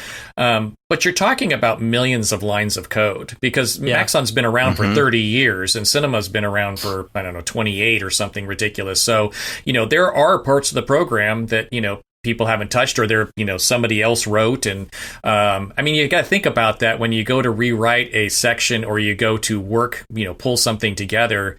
It's a just that picture when a programmer told me that, I was like, oh, okay, I get it. That's a huge amount of code in there. Task. And you ask for something and they say 2 years. There were features that I asked for very long. the caps and bevels feature that came out last year was something I'd been asking for forever. I won't even tell you how long I'm asking for. That was one of those things where I was begging for it, a long time, because I saw the need for it, and yay, now we have it. Very happy. Mm-hmm. I like that you know the software as well. Yeah, I don't know it as well as I used to. Well, I used to. Well, because people, I'm sure everybody's heard the story. I started Maxon in my home office, Maxon US anyway. So I did tech support, I did the training, I did the presentations, I did everything. And so for years, I was very good at keeping up with the latest versions. But I'm a couple of versions back now. Mm-hmm. Actually, no, that's a good story that probably our audience hasn't necessarily heard is how you even got involved with Maxon in the first place. I had worked for Electric Image, which is a 3D package actually just an animation package, not modeling. You had to use Form Z was always the recommended modeler, and then you did your animation work in Electric Image. And Electric Image was very popular with the Mac Rebel unit at ILM. It was pretty interesting. It was a great package. That was my first package, and they got bought by Play, and I went back and was doing freelance marketing, and somebody introduced me to Maxon and Cinema 4D, and they were a freelance client first. And long story short, I went out and did English demos at a German trade show for them, and while I was there, one of the programmers said, "Hey, you want to start an office? You want to be Maxon? We don't have a Maxon office in the US." And so I went, all right. So I started Maxon. And actually, the funniest story was I did a pretty good job of making us look bigger than we were in the early days. Some guy actually showed up at my office. It was just a one-room office. And he kind of looked shocked and went, "This is Maxon? Wow. I thought you guys were so much bigger." We are now, but but back in the day. But yeah, it must be hard having that many people over at your house every day, though. Right. It was funny though. I actually did a couple of times. I actually changed my name for tech support. I would answer and say, "Hey, this is Maxon. This is Paul." And they say, "Can I talk to tech support?" And I put them on hold and go, "Yeah. Hi, this is Jeff. Can I help you?" Let me talk to your manager. Can I? Hold on a second. Let me get Paul for you. Yeah. The early days was really fun, and what you guys also probably don't know is that when I still kept a couple of my freelance clients alive because I was like, I don't know if this Maxon thing's going to work. Rick was actually somebody I hired. He was in college at a local college near here, and I hired him to do some projects with me with freelance clients, and so he started. He was kind of helping me a little bit even before Maxon was Maxon here in the U.S. So he's been around. I've been, with him as long as I've been with Maxon and longer. So he's been here from the very beginning as well. It was the two of you in a van doing product demos, right? Oh, no. We actually have funny stories about him and I packing my station wagon and driving up to Macworld, San Francisco from LA, and the car being so overloaded that it bottomed out on the freeway a couple of times when we were over bumps. And we used to do crazy things like trying to save money. One time we drove the car right onto the show floor at the San Francisco Convention Center and just kind of threw everything out of the car really quickly while the union guys were at lunch, and then drove off the floor to get out really quick. There's tons of those stories of the early days of trying to do things as affordably as possible. A lot of fun. That's what's so great, though, about coming to these shows. And especially, I feel like some of the smaller shows, these smaller trade shows where it's just a table, and a podium and it's you, and you actually know the software. And I think a lot of people are surprised by that. I remember one time, there are a lot of people that go to these trade shows and they're there to sell themselves to the people at the booth, not necessarily be sold to. Somebody came up one time and was like, I can sell anything. Just give me your software. I can sell anything. And you're like, but do you know the software? Right. Yeah. I think it's so important that you know the software that you're selling. So that was very important to me in the very beginning, was being able to talk to the artist and understand, because I had a background working as an art director and a copywriter in ad agencies. And so I came from knowing what what would I want to know, and how would I want to know how to approach it? And so, and trying to make 3D look approachable is, that's one of those tasks. And it was so approachable. I felt it was. And so it was easy to kind of show people that, because I was excited about it. I thought cinema was really cool. I mean, we knew when I first saw it, it was super robust, super fast, super accessible, but it lacked a lot of features. And so it was one of those things where I went, God, this is so great. This has got so much potential in the early days. And from my relationship with the people that I got to know, having sold Electric Image, I was able to get into ILM and studios and show them and go, look at this. This is really cool. It's fast. It's really easy to use. And I would go, give me some feedback, and I would get them feedback and send it off to Germany. And in the early days, Philip and Christian, the brothers who started cinema from the very beginning, were, very active, which they still are, by the way. They're still very active on it, but at a much higher level now. But, I would give them feedback, and a couple of weeks later, they go, here, show them this. And they would add these features really quickly. So it was a really exciting time. And in all honesty, that's one of my favorite parts of the job, is going to those shows and talking to people and hanging out with everybody and getting that feedback directly. And being part of that community. I miss the creative part of the job. I miss that, what I used to do when I worked in ad agencies.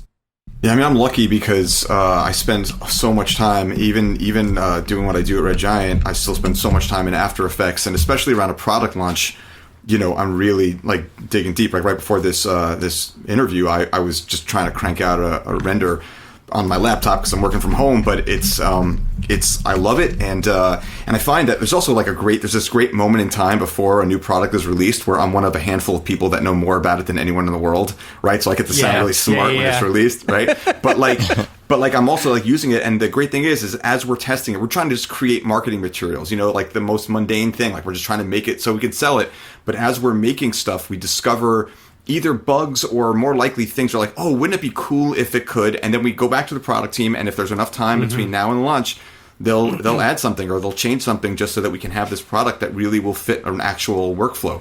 And don't get me wrong, because from the start, a guy like Stu, who's overseeing a lot of that stuff, Stu Maschwitz, who's worked at ILM and like Paul said, and the Orphanage, and I'm even there at the first pitch for the product. They're talking to the marketing team and saying, what do you think of this? What would it need?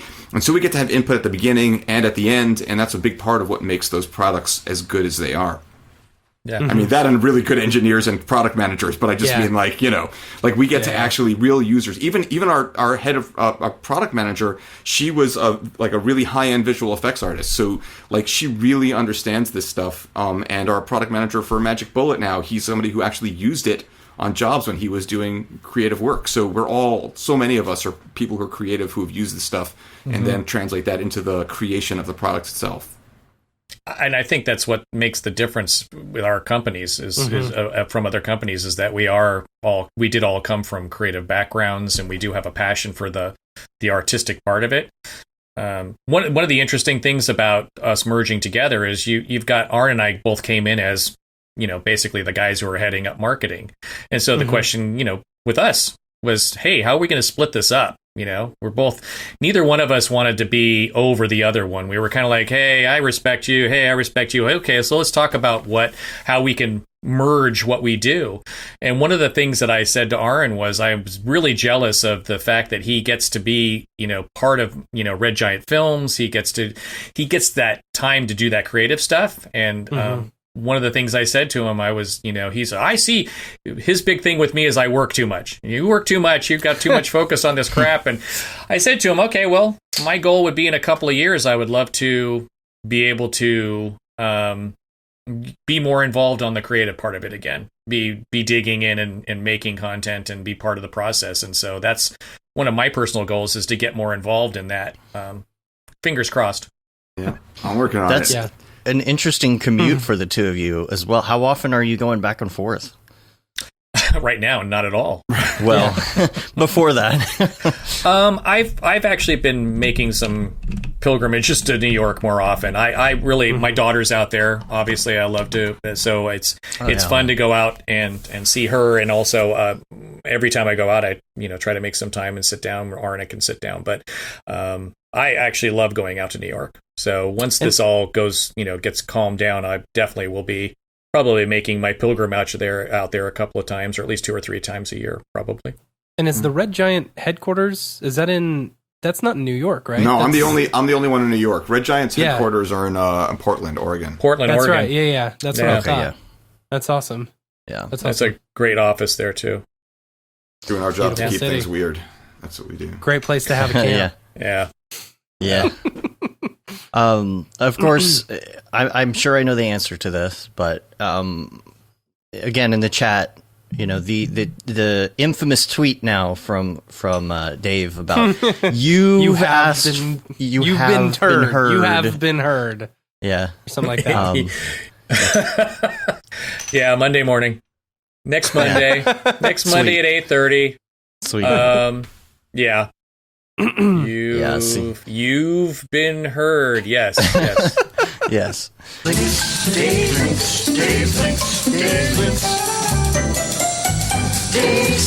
I've got a couple links here, and then I want to go to the Mograph recommend segment because we want to hear about some of your influences in some other areas as well. Just real quick, I'll go through the links if you know, and I'm trying to pronounce this last name correctly. Simon Stalenhag or Hog, I'm not sure. Hag. It's Tales from the Loop. If you've seen the artwork, it's this. I don't know what you would call it. Not necessarily dystopian, maybe kind of dystopian, robotic future where I think the one that comes to mind for me most famously is the one where there's kind of a robot in a field and there's a kid kind of controlling it or something. I could probably bring it up and show it, but we've talked about this art on the show before. But there is a series now coming out on Amazon. I watched the first episode last night. It's Really? out. Yeah. How is it? It's like I liked it. It's a very cerebral science fiction. The one thing about it is I feel like over the hour they probably could have told that story in 15 minutes. I kind of want to see how it ties in with the rest of the stories before I make any judgments because I haven't read any of the work. But I kind of wanted to give it a try. Like I'm very much a person who loves like very slow cerebral stuff, but this felt even for me a little so visually beautiful. Like really, like I almost felt like I was watching a visual effects artist do like some really awesome tests on Vimeo, like with a moody Vimeo kind of thing, where like instead of like it's like people in the field and like it's just a very different kind of thing than like you're used to going to the movies, and it's good because that stuff doesn't have a place in theaters anymore. And right. And someone has to do it, so you get a really good chance to feel something that's a lot more moody and a lot more ambient and not as like in your face explosions or anything like that. Just really cool stuff. What is that again? What was that again? Tales from the Loop. Tales from the Loop. Tales from the Loop. So if you go into it with just knowing that like this is kind of a long form thing, then it's probably right. Okay, probably fine. Yeah, and I tend to like those things over time. Like I just I didn't know what to expect. I had heard nothing about it. It just popped up last night when I was on Amazon Prime Video, and I was like, all right, let's click on that. So I had no idea what I was expecting. Cool. Yeah, I saw something on Reddit or something about this. It looks really cool. Yeah, I think that's one of them that I'm going to check out. Does it have like a Black Mirror feel to it, or? It didn't feel dystopian. It feels weird, which is good. I didn't love Black Mirror. I made the mistake of watching the very first episode while eating dinner. That one, that one's rough to get through. Yeah. But then, I know. I've watched a few painful. others since, but this is less like parody and like dark thing. It's more of like it's just like this sort of again. I can't really tell you. I've only watched the first episode, but it's it centers around this place in a town in Ohio where they have a company that's sort of like an experimental physics lab, and all sorts of weird stuff can happen, and you don't really know what's going on yet. I think that first episode, just a little bit of the bigger picture was revealed, so I feel like that's good. If you watch the show Dark, any of you guys seen that on? It's a German show on Netflix. That is an amazing, moody show that you cannot take your eyes off, because if you do, you miss so much. Like it's just you have to put down any other outside stimuli, just watch it, and it's amazing. It's a great show. It's dubbed in English, so you can watch it without having to worry about that, not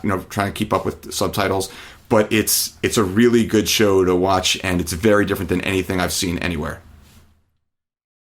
Cool. Well, Cool. we're going to circle back around to the shows because I think this is going to be a good topic in a minute. The other ones I had on the list real quick are just I wanted to mention that Aaron Sorensen did an update on his VFX crash course. If you haven't checked that out, definitely go check that out. I think after he released that, J.J. Abrams hit him up and met with him in person or something. Yeah, he posted I think he was photos. doing work for him, which is awesome. JJ's a big C4D fan. Yeah, we actually sent somebody. We've actually sent people down to train him, and his son one time as well. He's really into doing a lot of the work himself. That's cool. Yeah, Yeah. I think I think that shows in his movies as well. Other than the lens flares. Nice. I think he did the opening. What was the action show he did with Jennifer Garner? Alias. Yeah, I think he did the titles for that in the old days. I think he actually did funny. that. And I think he did the thing for Lost also. The Yeah. Oh, the opening title for Lost. Yeah, that's just I hate that every time I see it. Every time I see it, you see it breaks up on one of the corners, like it's broken, and I'm like, faked up the field. Come on, Yeah. just fix that. That was one of those things where the program had gotten further than I had. He would, in the early days when he was playing with cinema, he would sometimes text. He got my phone. He started texting me. He would text me questions, and when he first started getting started, I could answer them. And then after a while, I had to pass him off to tech support because some of them I went, okay, he's gone beyond me. I had to start. Yeah. So he got quickly past him. He learned very fast. One claim to fame: I was in Italy when the first Star Trek came out. And when it was opening night, and he texted me, "Are you going to go see it?" wow. So I went and saw it in Italy in Italian. Oh, that's funny. Oh, nice. That is a real grassroots campaign to get people to go see the movie. Exactly. Just texting anybody who likes Star Trek. I think he needed to do that. Yeah. Yeah, he was a big Red Giant user too, and I remember I heard that we got a call tech support where he couldn't find his license of Trapcode Shine, and he was the intern was freaking out because they needed it for whatever. That's funny. So yeah, because he used to do this stuff himself, so that's pretty cool. His assistant, every time a new version would come out, his personal assistant would contact me to get we get an upgraded license, and I knew he was working on the new Star Wars, so I jokingly said, "Okay, I'll send you the license, but he's going to have to. I want to be Princess Leia's sex slave in the new Star Wars, or something like that." And I got a not very amused, ha ha ha, are you sending the license? And so I sent the license, but then a week later I got a package from Bad Robot. And I went, wow, this is so cool. And I popped open the box, and the first thing I saw was a leather strap. And I have to say, for about 2 seconds, I thought, oh my God, it's my bikini. And I started pulling it out, and he had actually given me, or sent it was a really cool Bad Robot little leather carrying case and a bottle of wine in it. That's nice. That's really nice. Yeah. I thought it was going to have a note that you are the sex slave, but it's not for her. It's for it's what's his name, Jabba. Yeah. Jabba. Oh God. Yeah. That one. Yeah, of course. Oh, I thought you were going to Yeah. say Damon Lindelof or something like that. I don't know. I was waiting for the other. They could always put you in there digitally. I mean, they change it up all the time. They could just revise I it. actually have. He sent me a DVD or a CD of his first animation of the Bad Robot logo character in 3D. It was his first test of Cinema 4. I've got that someplace. Do you know what I love? Find that. I love seeing fractal noise, just standard After Effects fractal noise in the background of that Bad Robot thing. It's the most basic effect, and I love it. It's been there for years. It's just, it's perfect. That's funny. It's awesome. Other things that I have on the list real quick. There is a new app, which I have not had a chance to try yet. I'm getting the new iPad sometime this week, and got my. It's kind of a tease because they already sent me the pencil, and I'm like, oh, I have no iPad to use this with, and I want to get more into trying some maybe 2D animation, some more pencil sketches and stuff. And there is a new animation tool for 2D for the iPad. It's called Callipeg. That's Callipeg. So that's something With a interesting C? to check out. Interesting. Calipeg. Heard of it. So 2D animation app for iPad. I'll try that out and report back and see how that goes. Do you really see And- yourself doing like animation work on an iPad professionally, or is it just more of like you want to just kind of test it and just see? It's one of those things where like I've been doing more Procreate, which is fun. And I really enjoy if I'm doing something very complicated, I guess, in Cinema 4D. I like to start by sketching some things out and getting some ideas in Procreate.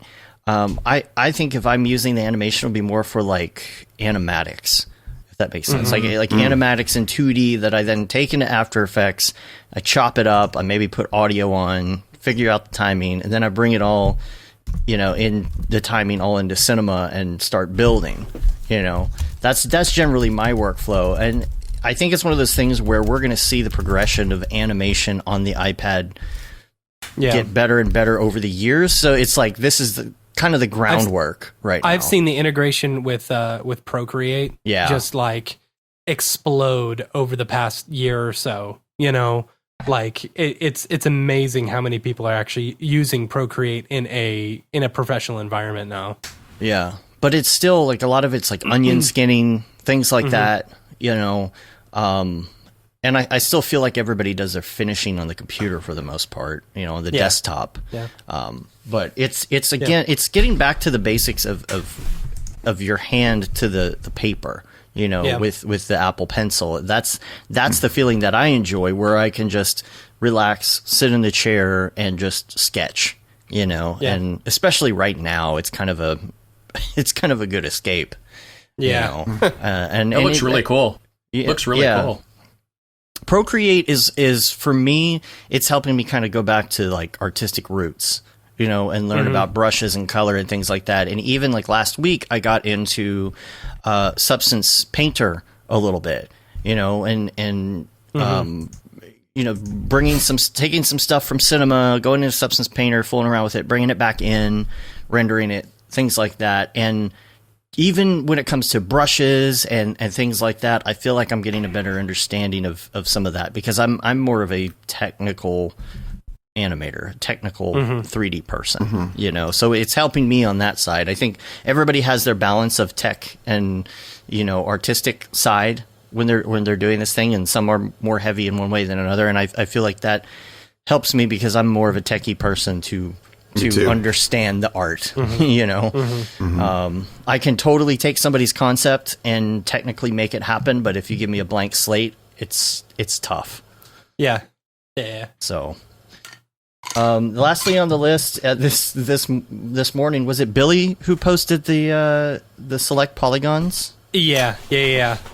So it's something that like I've been requesting for a while, and I don't even know, like it's apparently in this new version, or in the current version of Cinema, and I don't know how long it's actually been in there. It's like, have you ever asked for something for so long and then you realize it's actually been in there for like 3 or 4 different releases? I mean, we get requests from customers for stuff all the time. They just don't even know what's in the software that they have. It happens all the time, that happens all the time. Yeah. I find it a few times in our request line on our Slack where someone will request something and then someone will answer it with like, "Oh, don't you mean like this?" But there's it's the select polygons using the select brush. So the select brush, like I always wanted to be able to select every other polygon in a loop, and so apparently with the select brush, and with like a few different specific like options, you can actually do that. It's very cool. We've actually had cases where we asked for something came up and a developer would say, "Yeah, it's in there." We go, "Really? We can't find it." And then lo and behold, it's in there, but it was kind of hidden or something like that. But it's not untypical to go to a studio and the first 5 questions be, or the first answer to the first 5 questions is, "Yeah, that's here," and show them exactly where it is. I know Simon from Red Giant told me the same thing about when he goes to studios sometimes, that he'll say, "Yeah, same thing for us. The first 5 questions we have the answers to right now." So I feel like I almost like want to like mess with people when they ask for that and say like from Twitter, like, I'm downloading it to your license right now. Check it. It's there now. Like, like we were just. Man, I wish I had thought of that. That's great. Hold on, right now. Just give it. Okay, restart it. Okay, there it is. Yeah. All right, let me write that code real quick. Hold on. All right. Okay, done. Tap, Yeah, of course you don't want people getting the idea that happens. Right. Oscar is asking about multi-threading. Is there a chance someday C4D will be completely multi-threaded? I'm not sure I completely understand. Yeah. No, I understand the question. It's certainly everybody. That is a great wish of everybody to do that. I mean, there's as been mentioned before, there are large portions of cinema from the core have been rewritten over the last few years, and for instance, the modeling core is one of those things where you're seeing a lot of improvements in that area because the modeling core has been rewritten, and over time, different features and functions have been rolled into that new core. So there's parts of cinema that are completely rewritten, and then they get rolled into that core. And it's so silly too, because it feels like new tide. It's that much brighter, but it really is. As they roll those features and things into the new core, they're so much faster and so much more intuitive. And that's going to, almost every version as we start rolling along is going to be like that, where that happens. But things like multi-threading across the entire application, those things take time because you have to change everything in the application. But yeah, it certainly is on the roadmap and something everybody wants. Because the rendering is, but I guess they're talking about the program in general. So yeah, that makes sense. Yeah, there are parts that are not. Yes. Cool. Yeah. Let's ask After Effects that for too. real. we asked that, I think, on every show. Yeah, that's that and RAM preview. That's my it's kind of a recurring joke. We'd all love that. The thing is, if you run trapcode, right? You guys, I don't know if you use trapcode in particular, but we have our own sort of trapcode dialog that comes up now, and you can see how fast trapcode actually runs compared to how it runs in After Effects. It's just there's a lot of overhead there, but I mean, even so, it's still a program. After Effects is still a program that I just love, and I live it, breathe it. Yeah, dude, Trapcode in particular, what y'all did with the actual builder, that is awesome. That was a huge upgrade because I felt like back when I was getting into it, the hardest point of entry was trying to figure out what each thing did. There were so many drop downs and stuff, but the actual builder is fantastic. Yeah, Petter Norby, who created Trapcode, when he finally saw what we had created with that, because he owned it, and for a long time he owned it, but Red Giant was selling it, and he had a lot of trouble sort of letting go. But at the same time, he wasn't doing a lot of development. He had a lot of other projects going on. But the moment he saw what we did with Trapcode and how we made it so much more accessible that way, he was like, okay, I'm ready to let go now. Like, I see you guys really understand it. You understand the customers and what we're trying to do, and I don't have to stand over that anymore. Yeah. So that was a big deal. Yeah. That's cool. Well, before we take off, we want to go to the Mograph Recommend section and ask both of you some of your favorites in some different areas. This is always interesting. I did put out that survey a while back, and I was asking people who listen to the show, do you like these segments? Do you not like these segments? Of course, nobody liked People's People, and it made me sad. And we'll still do those every once in a while. But the thing I was very surprised at the overwhelming response in Mograph Recommends, because you learn about the people who are on the show and their influences when it comes to what they do. So we're going to go down this list. The first one we're going to ask is and this can be all time or currently, is your favorite movie. For me, it's the Princess Bride. Nice. Hands down. Really? Okay. And it's funny because I watched it recently and with my kids, and I mean, mostly it holds up. The music doesn't hold up very well because it's like this MIDI score. It's scored music, but it's like using MIDI for it. And it has like a little bit of a mechanical sound to it, but as a story, it's just such a great. It's got something for everybody, and and a little bit of kissing too. That's a scene where he's like, "No, stop with the kissing," but but it's a great story. Obviously, for me, Star Wars was like that got me into wanting to do visual effects. But for me, as a story, The Princess Bride is just so much fun, and it's eminently quotable, and it's just full of great things. Yeah, I guess what you go to is that movie that you can't turn away from if you see it playing on TV, or if you just feel like it's like comfort food. People have probably never heard of this. My favorite is Jeremiah Johnson. It's an old 70s movie from 1972 with Robert Redford. If you've seen The Revenant, I think The Revenant was sort of a somewhat of a kind of a in the similar vein. It's about a story about a guy who decides he wants to be a mountain man and goes into the mountains and learns how to live off the land. Was something I wanted to do when I was younger, something I actually studied up on. When I was in my late teens, a buddy and I used to backpack out as far as we could go, and we'd only bring half as much food as we needed just to try things out, to see if we could survive picking berries and fishing and things like that. So it was one of those things. But Jeremiah Johnson, I highly recommend it. It's a great film. Just a nice little story. Anyway. The next one is music.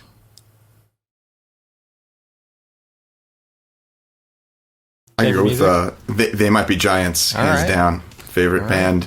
And I got to actually, it was really a great year. A year and a half ago, I helped them out on a couple of music videos, and then I had tickets to I was just answering their questions. Like, they had a guy who didn't know how to do a lot of different things, and so I was just responding via email, and I messaged them to say that I was coming to a concert, already bought tickets, and I got to actually hang out with them for several hours. They were awesome. It was just like that. I've seen them in concert. They were fantastic. It's a fun concert to go to. And so little of my work impresses my wife. That was one of the few times she's been impressed by like what I was able to pull together. Don't I know that? You use that line too often, Aaron. She's impressed.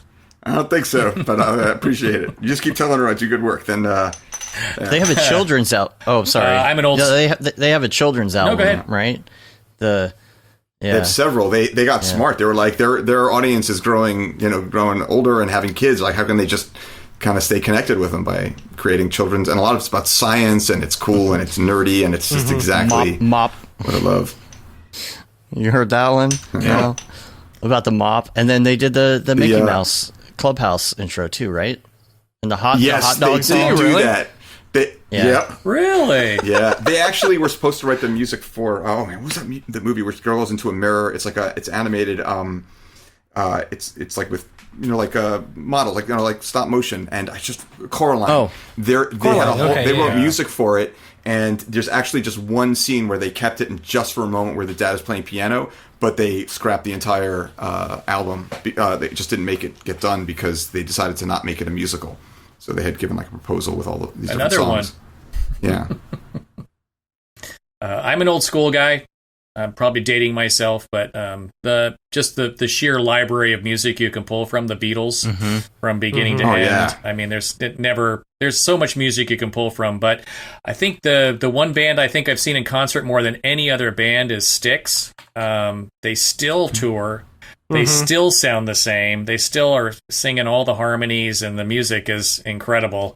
They're still fun to go see at the night. And another little side tidbit, I still sing backup in a band locally, and we do tour. Actually, it's gotten more like to 3 or 4 gigs a year now. My buddy started a band a long time ago, and we still actually 3 or 4 times a year go out and play. It's a lot of fun. You got albums on Spotify? No, we're actually, it's just a cover band. It's called Laurel Canyon. We do it's all music inspired by the bands that lived in Laurel Canyon, Southern California. So Crosby, Stills, cool. Eagles, Linda Ronstadt, all that kind of basic 70s classic folk rock. A lot of fun. We've actually gotten some fun gigs. We typically open for the old guy bands, so the old 60s, 70s bands, we get asked to open for them, so that's kind of fun. All right, the next one on the list is favorite TV show right now. Oh man, tough one. So everybody's many. Watching so much media right now, Mm-hmm. Yeah. You know what? I'm going to give a shout out to a new one because I have a buddy who is in the industry, and so I'm going to shout out his because I just watched the first episode just aired last night, and it was great. If you like Downton Abbey, Julian Fellows, who did that, last night premiered his new show on Epix. It's called Belgravia. It was engaging from 2 minutes in, and really got both my wife and I were, immediately into it. You know how some of these shows, it takes you 2 or 3 episodes, and then you're, okay, and you really roll into it. I was in 5-10 minutes. It had me right immediately. Yeah, but I loved Downton Abbey, like, to the point, like, it's weird that I would like a show that much, but I did, and then I come to work and I'm talking to Stu, and Stu's like, did you see Downton Abbey last night? Like, we're all like, it's the weirdest thing, because, like, we love visual effects and superhero stuff, but then that will come on, and a lot of it obviously has to do with Maggie Smith being, like, the funniest human being on the planet. It's like, they should just rename that show That's So Maggie, but like, Hey, by the way, if you do love that, watch Belgravia. I totally will. It's Julian Fellows wrote it, and it's got the same art director, same costume person, same music, the same composer. It's very much Downton Abbey, but there's a little bit more urgency in it. But anyway. Yeah, it's like these are like soap operas. I don't know how that happened, but they're just really well disguised soap operas where things like nothing really terrible ever really happens, but you still just it's a lot of fun. Yeah, Westworld has been still killing me too, like in a good way. It's so great. Yeah. I haven't started this season yet. I've been just letting it record, and then I'll go in later. It is so good right now, and it's just it's the story and the visual effects, because when you're in this, you're just looking at everything like, man, how did they do this? How did they create that? And then of course, what's his name is in it from Breaking Bad, which makes it even cooler. Aaron Paul. Yeah. And then Marshawn Lynch is in it too. Yeah. Really? Yeah. What? Isn't that weird? That's funny. Okay. Yeah, that's totally random. Huh. And really, this season's like a very different look and feel than the previous stuff. It's really interesting. Mm-hmm. In a good way, though. Really. I've been waiting. Because that show for me too. I got to go back. Yeah. I'll go back to a little remember, bit. Yeah, definitely. Yeah. Mm-hmm. What else we? Yeah. I've been rewatching Twin Peaks again. Oh my gosh! Wow, so good. Again, yeah. My brother is living with us right now, and he's 25. I'm like, you don't know Twin Peaks. Let's watch Twin Peaks. Rick and Morty. Man. So yeah. Right. Yeah, and Rick and Morty. Aaron, we haven't heard yours. Well, look, it's funny because Downton Abbey was actually on my list of things, of the shows that I really like. But that's Star Trek, again, like I always watched almost every iteration of Star Trek I've really loved. Mm-hmm. And, it's always a great, like, they were often on the edge of technology, which was always interesting to see in terms of, like, the visual effects. But, I always love a good Star Trek story. And then also, randomly, Fleabag, which is something my wife was like, you got to watch this. She had watched it through. Oh, and my God. She really sat me down. And again, it's like a show that I wouldn't normally watch, and then I watched it, and all I could talk about for weeks was Fleabag. It's just such a good show, especially the 2 seasons that I think that's all they're making. The difference between the 2 is really stark, and I think so, because they really ended it well enough, and it was just like it's a very good progression of the story of a character. And I love about a lot of other countries with their shows, there is a beginning and there's an end, and they don't drag it on for years. I remember even seeing Cowboy Bebop, that the animated show, which they're making a live action. I remember seeing that and being, on the one hand, super disappointed that was the end of it. But then I was like, really, they left me at a really good place where they told the story. It was visually, it was amazing. It was, good story. And at the end, like, sure, I want more, but do I want to ruin it? Like, having 2 more Matrix movies? I don't know, so... So I think I'm the only person who's a fan of the other 2 Matrix movies. I don't hate them, but I don't feel like. But they did not add to that first one. I mean, they're making a 4th one. That's happening. Yeah. So they've been on hiatus though because of this. Mm-hmm. I hope they don't get canceled like Batman did. Well, Stranger Things is having to change their storyline a little bit because. Oh yeah, that makes sense. Have to. Yeah, so they're going into. They were going to start to touch on the 90s. A little bit, but because in the middle of this season now they've just had to put the whole thing on hold, the kids are going to grow up so fast that they're going to have to make it later in the 90s. So that's true. Aaron, you were mentioning Star Trek, and there's this new little YouTube series or whatever that someone's doing called Star Trek Intakes. where basically they take an outtake from the show and they edit it in to the original scene, and it is so funny. Oh, that sounds hilarious. It's so funny. I just saw an outtake where it was I think it was like the last episode of the season, or second to last episode of the season, and Odo is leaving, and he of Deep Space Nine, and like he was walking away, and Quark says, like in the show, he says, "You're not even going to say goodbye," and Odo just wants the satisfaction of not even saying goodbye to him, just making him so frustrated. But instead, during the outtake, he turns around and he grabs him and he kisses him, and they just go on with the scene. And like that was not something, right? Like it's really passionate kiss, and then he just walks away, and like the actors, like they kept it together to the scene, and then they fall apart. Like it was not supposed to happen, and then they didn't use it, but it was just That's funny. Like, That's funny. Rest in peace, Odo. Didn't he just pass away? Yeah. He did, yeah. Oh, that's I right. had the most unique, amazing Right. voice. That guy. Yeah. Yeah. All right. Yeah, you gotta respect those people that do those shows where they plan from the very beginning what the show's going to be, and it's a 3-year cycle, and then they, it just they just let it go afterwards. There was a Canadian show called Slings and Arrows that from quite a while ago, I think it's probably 15 years ago, that is very much about theater. About live theater. It's about a troupe in Canada, but it's got Rachel McAdams in it and some other actors you would recognize, but in the early days before they were big. But it was a really well put together show. But it was one of those ones where you went, oh, okay, I get it. When they let it run its course, and you kind of respected them because it was very popular, and they probably could have squeezed another year out, but they dug in their heels and said, nope, this is what we planned. These 3 years, that's it. Mm-hmm. Mm-hmm. Anything else on the TV front? Killing Eve started last night, the 3rd season. That's an interesting show if you haven't seen that on BBC. Oh, great show. It's created by the same person who did Fleabag, the main actress on Fleabag. She's also the writer and producer of that show, I think. And Kevin says Fleabag is 100% on crazy. Rotten Tomatoes right now as well. So you know it's good. Yeah. If you haven't watched it and you think it's not going to be your show, you should just check it out anyway. You'd be surprised at how good it is. She gets you in the first scene. Scene in the first season, she gets you right off the bat. Right off the bat. She's very funny. Like the opposite of Black Mirror. There's just so much good TV right now. I mean, what a blessing. There's just so much good TV. For now. It's going to start dying out. Until no one can do anything. Animators. Yeah. Well, the beauty of it is there's so much stuff we haven't seen, right? There's so many things we haven't had the opportunity to watch. So now that's true. It's going back to things people recommend. Yeah, my wife and I never watched Schitt's Creek. Oh, yeah. And so my gosh, it's so good. Never watched it. And so last week we picked up, and it's one of those ones where they're so short, and on Netflix it just keeps rolling. And so we found ourselves just going show after show after show. It was Did you see the one where they've got to make Moira's enchiladas?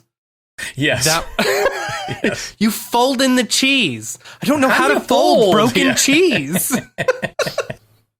I can't show you everything. Well, can you show me this one thing? My gosh, it's so good. That's one of the best shows on TV. And what about podcasts? Do you listen to podcasts? You have time to listen to podcasts? No. I don't. No. I don't. Unfortunately, no. I don't. I think a lot of it is for podcasting is like for commutes, right? I don't commute. Yeah. I walk my kids to school, and my office is 5 blocks from there. So I have like 2 minutes I would have to listen to a podcast. It would take me, a year to listen to one. So the minute I'm at work, I'm working. So I don't stop listening to podcasts. When I stopped commuting, my list of podcasts dwindled down considerably, but there's some that I can't let go of, and I would listen to them in the car, but now I'm not even in the car, so now I'm looking, I'm like, man, you're like 8 weeks behind on your podcast, and now I'm trying to make a point to listen to them at my desk instead of music, Yeah, that's the main thing. Podcasts are great for commute. Yeah, and I wonder about that too when it comes to our listeners and things like that. The more people are going to be watching a video, and how is this affecting the podcast community? Yeah, that's good. Yeah. Well, I can tell you at my office, it's not airing out here. Yeah, right. Because I never have it playing on my computer. I hear it coming through through my window through Rick's office, and then that's funny. Kevin watches it outside my door, so I kind of get it from both sides. It's very funny. Well, I know Kevin's watching right now. You got the Kevin commentary. It's great. He's hitting me up on Facebook Messenger at the same time. He's sending me notes. And then this is going to be interesting. Favorite plugin? Mm. Oh, Well, boy. for me, obviously, like, I love the stuff from Red Giant, and that's not just because I work there. I actually went to work at Red Giant because I loved their tools. And being involved in the process of making them, you just they become like your children, even if they're more like, I'm like an uncle, But outside of Red Giant stuff, Element 3D, I use it all the time, and Real Smart Motion Blur, which I really like too. Yeah, love RSMB. Yep. Man, that's a mainstay for years. Yeah. Aaron, what's your favorite? What's your go-to Red Giant tool?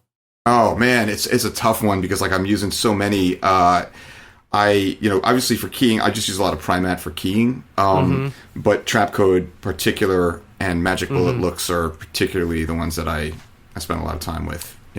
I think Particular and Cinema 4D work really well together. Like if you're one of those people who don't know X particles or Houdini or anything like that, and you're wanting to add some particles into your scene, it is such an easy setup because I figured this out years and years ago.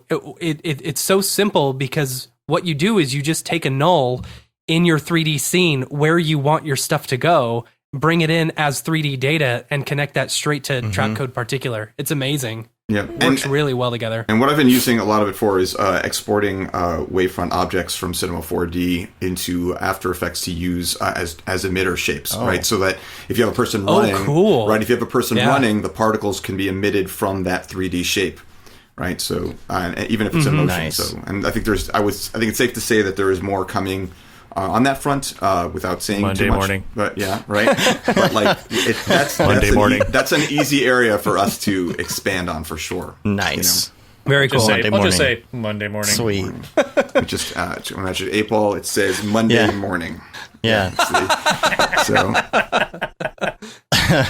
There you go. That's great. What about funny. you? What about you, Paul? You're not really like building 3D animations or anything that often. So, like, when you're not running certain aspects of the company and being Mr. Worldwide and whatnot. Mr. I'm Worldwide. not Mr. Worldwide anymore. You're not Mr. You're not? Worldwide. What are you No. now? No. I am. Oh my god. global head, Paul. I'm a global head now. It's We're a- both global we're heads. both We had global to heads. we had to figure out how to make us both, we sound important. So we came up with we both have global head of something. And so your customer community community and customer and community outreach or something along those lines. I think community and customer experience, and I'm digital experience. That's it. Community and focus on customer experience. That's me. That's I'm right. focused on the online stuff and online and the content. And Paul is eventually. I mean, right now we're still doing our things, and We're still crossing over a lot. Yeah. You always be Mr. Worldwide to me. I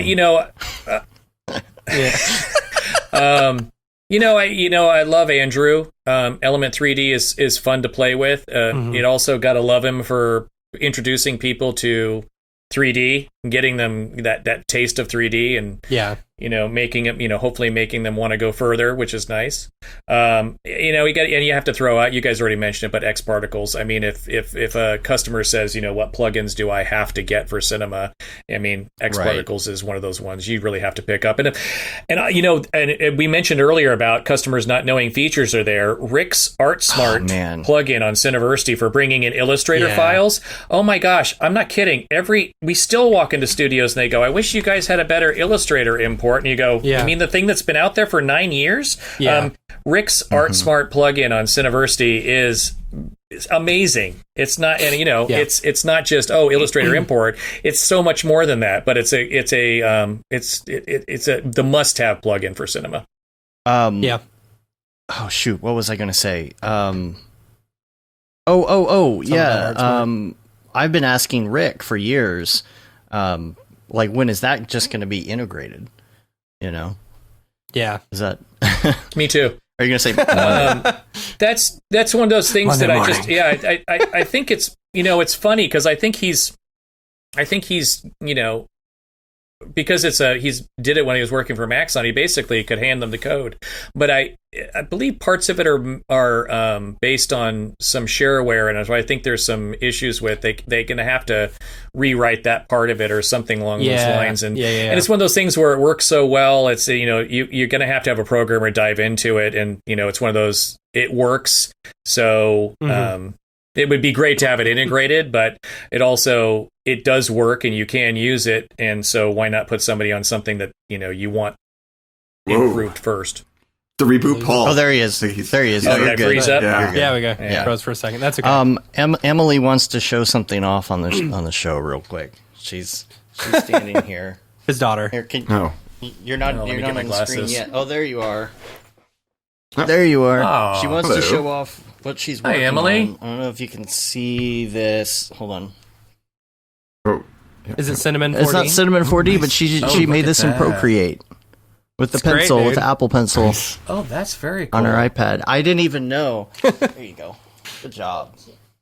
I didn't even know she knew Nicely Procreate. done. And yesterday I was going on a run. She's like, "Can I use your old iPad for a second and draw something?" And I'm like, "Yeah." And I open up Procreate. She's like, "Oh yeah, Procreate." I'm like, "All right." So I go running and I come back and she's got, half of that piece right there drawn, and I'm like, you can use layers. She's like, "Oh yeah." She has all these layers and everything. So apparently Apple has a really great program for kids. So in Girl Scouts, they took them to this program at Apple, and they teach them how to use these types of tools. And I didn't know that, and she picked it up. It's a great program. If I'm sure it's on hold right now, but when things are back to normal, if you want to get your kids into that, these little seminars Apple's doing for kids are really great. So, all right, the last three questions. This should be a pretty easy one. Headphones. Headphones. What do you like in Your headphones? favorite headphones. Do you have any headphones? I'm using these. There's the Oh, yeah. Are they the Maxon headphones. ones? Yeah. The Maxon Nice. ones. This is all I Nice. use. Now, for in the office, I usually use the Bose Quiet Comfort headphones, right? And then like on the go, I use the Jabra Elite, like the wireless headphones. They're great outdoors. Are those? They actually. Is that what you're wearing? What? Go ahead. No, is that what you're wearing now? No. No. Right now, I just pulled Is out that an Shure? old pair of headphones that. Okay. They are actually. I got these 15 years ago. The and they E2s? still lasted. They're really heavy. Like they're really heavy duty, thick. They're just not as the technology is not Right. quite as up to where it was. These are wired and whatnot.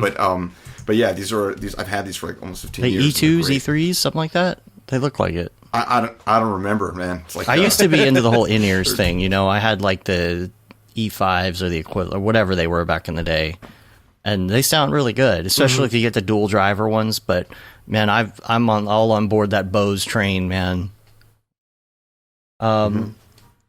Next is you can we've kind of changed this a little bit. So let's just say, what's your go-to app on your phone right now? Oh. email. Is that allowed? Email. The muscle memory. I don't know. Slack actually.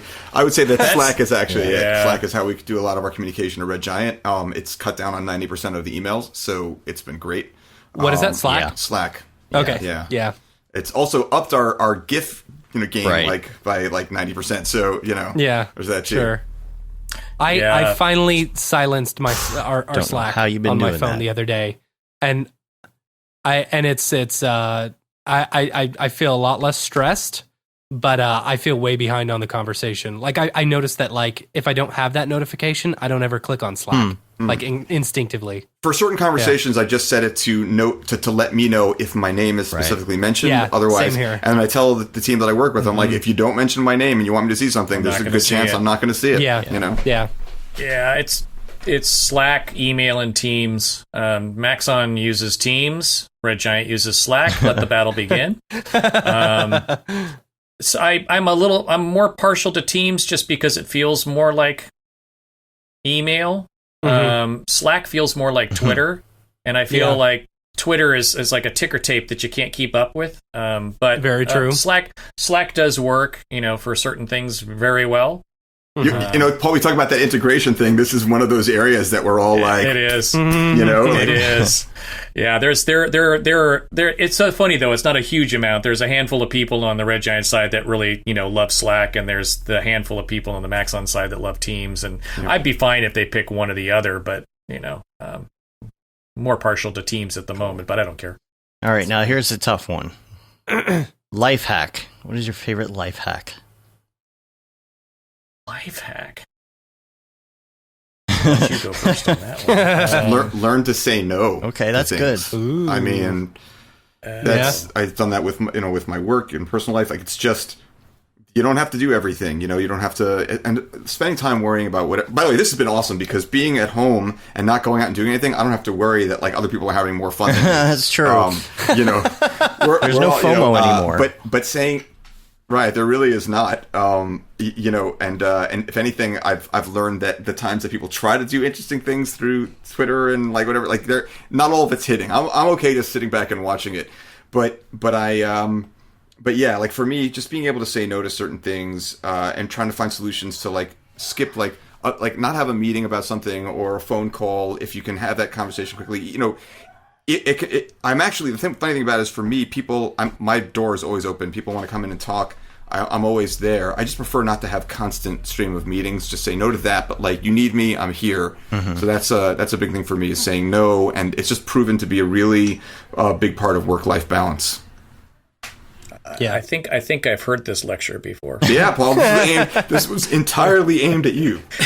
It is. This is something he says to me on a weekly basis, no joke. And Paul's life hack is say yes all the time. Yes. Unfortunately, it is. He and I actually had an exchange on an email. I wrote somebody wanted us to look at something they were doing, and I said, "Oh, it's always worth a conversation." And I think Aaron's email back was, "Paul, it's not always worth a conversation." Right. I mean, but in fairness, like I may miss out on a few opportunities that way, but I do find that like I don't miss other opportunities, like with my family, right? And yeah, but do you see? This is why this is going to work really well, because there are certain things where I've kind of gone, well, this is the thing I like doing, and he's like, I don't like, and we have found that it actually works really well. I think the funniest one was when we were in Portland, and I'm. If you guys know me from trade shows, I'm a late night guy. I'll stay up until 2, 3 in the morning. Yes, fine. you will. And in Portland, Aaron goes, I don't know how you do that. Yeah. I don't know how you do that, because you're here in the morning and you look fresh. I go, practice. It's just, some people can survive off a very little sleep. I go, okay, well, I guess you can put late night parties on my job list, and you don't have to do that. I think what I said to you was, I said, if I try to keep up with you guys, I'm going to die. Right? That was it. And you said, okay, well, that falls to me then. That's I guess partying falls. I guess the late night parties falls to me. Okay. Yeah, I'm usually like funny. that, but there's like a switch that changes when it's party mode, and all of a sudden we're at Chris Schmidt's house at 3 a.m. Playing what Cards Against Humanity, drinking whiskey out of bowls. Oh my god, I got that one. Whiskey cereal bowls. And his brothers were dead asleep on the couch, and we kind of. That is where I would be. Yeah, they left. They were not happy with us. They were gone. They went home. That's funny. So is that your life hack then? Just party all night? Yeah, I guess I'm gonna have to say, well, no, just say yes. My life hack is say yes. The yin and yang. That's funny. Yeah. And by the way, and ask people questions. That's the most, That's, I like that. Yeah. By the way, I just want to say that the saying yes, like that makes saying no sound negative. And I talked to Stu about this last week. We said, you're not saying no, you're saying yes to other things by saying no to these things. You're saying yes to no. That's true. Yeah. Well, and actually, it's funny when you say that. I actually think, wow, saying yes all the time, that's not very smart. No, listen, I'll leave it to the audience to tell you, man. I'm just sitting back here. Suddenly I get all these emails. Hey, can I have a free copy of something? Keep it positive. You just say, absolutely not. Absolutely, yes, I will not be doing that. Right? I will definitely think about maybe not doing that. Say yes. I am thrilled to say no to that. Yeah. Yeah, that was good. All right. Well, I think that pretty much wraps it up. We're gonna get out of here. First of all, where can people find both of you online? I'm going to push C4D Live because next Monday through Thursday, we're doing our regular NAB streaming. That kicks off with Dave again, c4dlive.com. And I forgot to mention there are prizes. Make sure you click on the button to enter the raffle. Dell gave us a laptop. We've got 3 NVIDIA cards, Boris, Tool Farm. There's a bunch of stuff we're giving away. So make sure you get your raffle on there. And but C4D Live next week should be a blast. The boys will be there as well. We will. And I'm assuming we're the boys. And for me, there's you go to redgiant.com or on Twitter. I spent a lot of time on Twitter. One thing you guys did not ask, because it was on the list of things you might talk about, was your favorite book, and it's not a deep one. This is I just happened to pull this one out. This is my favorite book of all time, and if you read it, you pretty much know everything you need to know. Alexander and the Terrible, Horrible, No Good, Very Bad Day is like not that movie thing. This is the classic. This is a classic. I was gonna say this is a classic work of fiction that is unfortunately also a lot about my childhood. So I love it. Mine would be Stranger in a Strange Land, Robert Heinlein. I grok, man. I grok, baby. Yeah. The Harry Potter series for me. For me, it's I don't know. I got nothing. Say the Bible or War and Peace. Go for it. Just really kill the most I read is the back of the allergy medicine bottle. That's about it for me. That's all I read.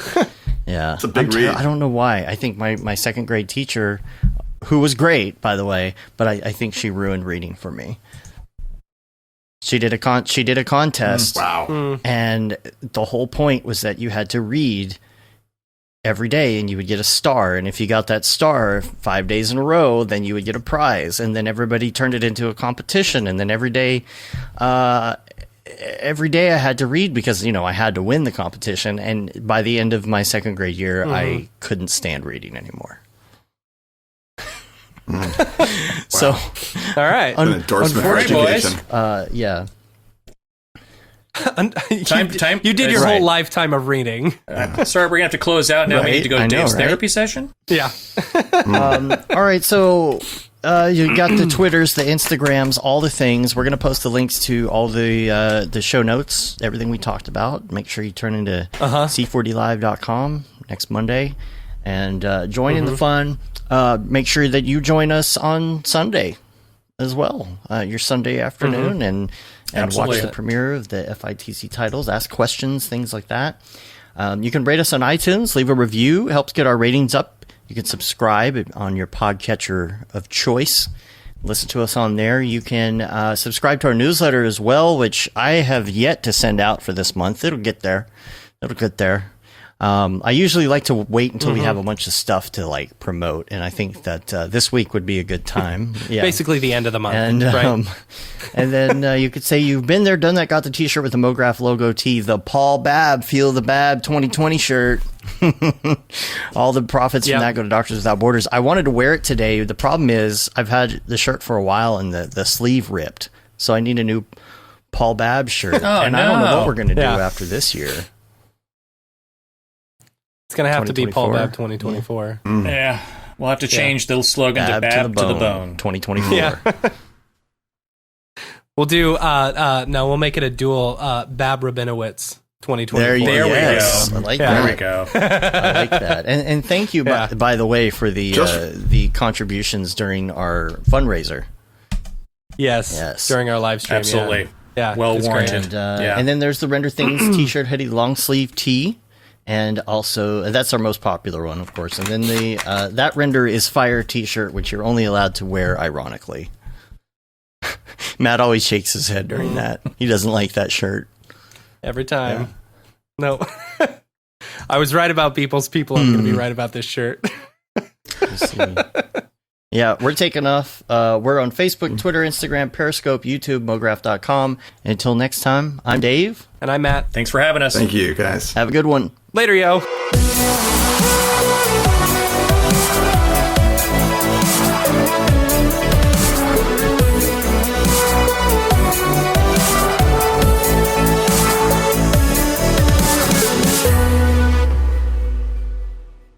It's pretty good, I guess.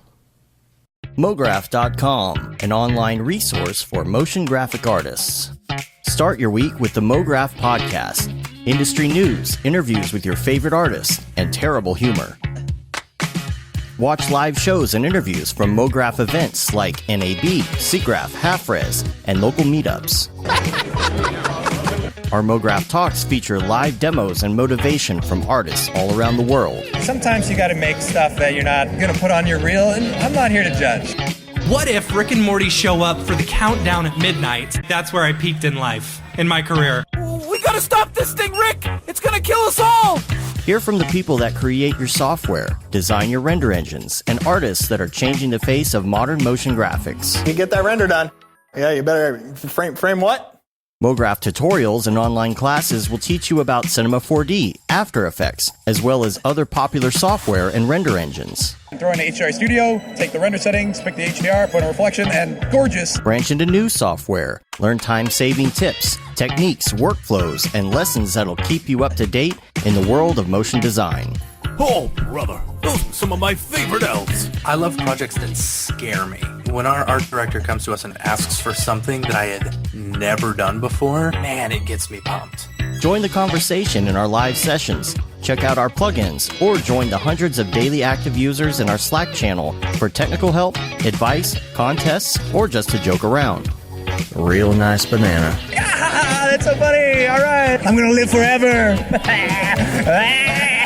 Subscribe today and get the latest updates on our YouTube and other social media channels. Take all your dreams and just do it! We don't care how you get here, folks. Just get here. Subscribe to Mograph.com.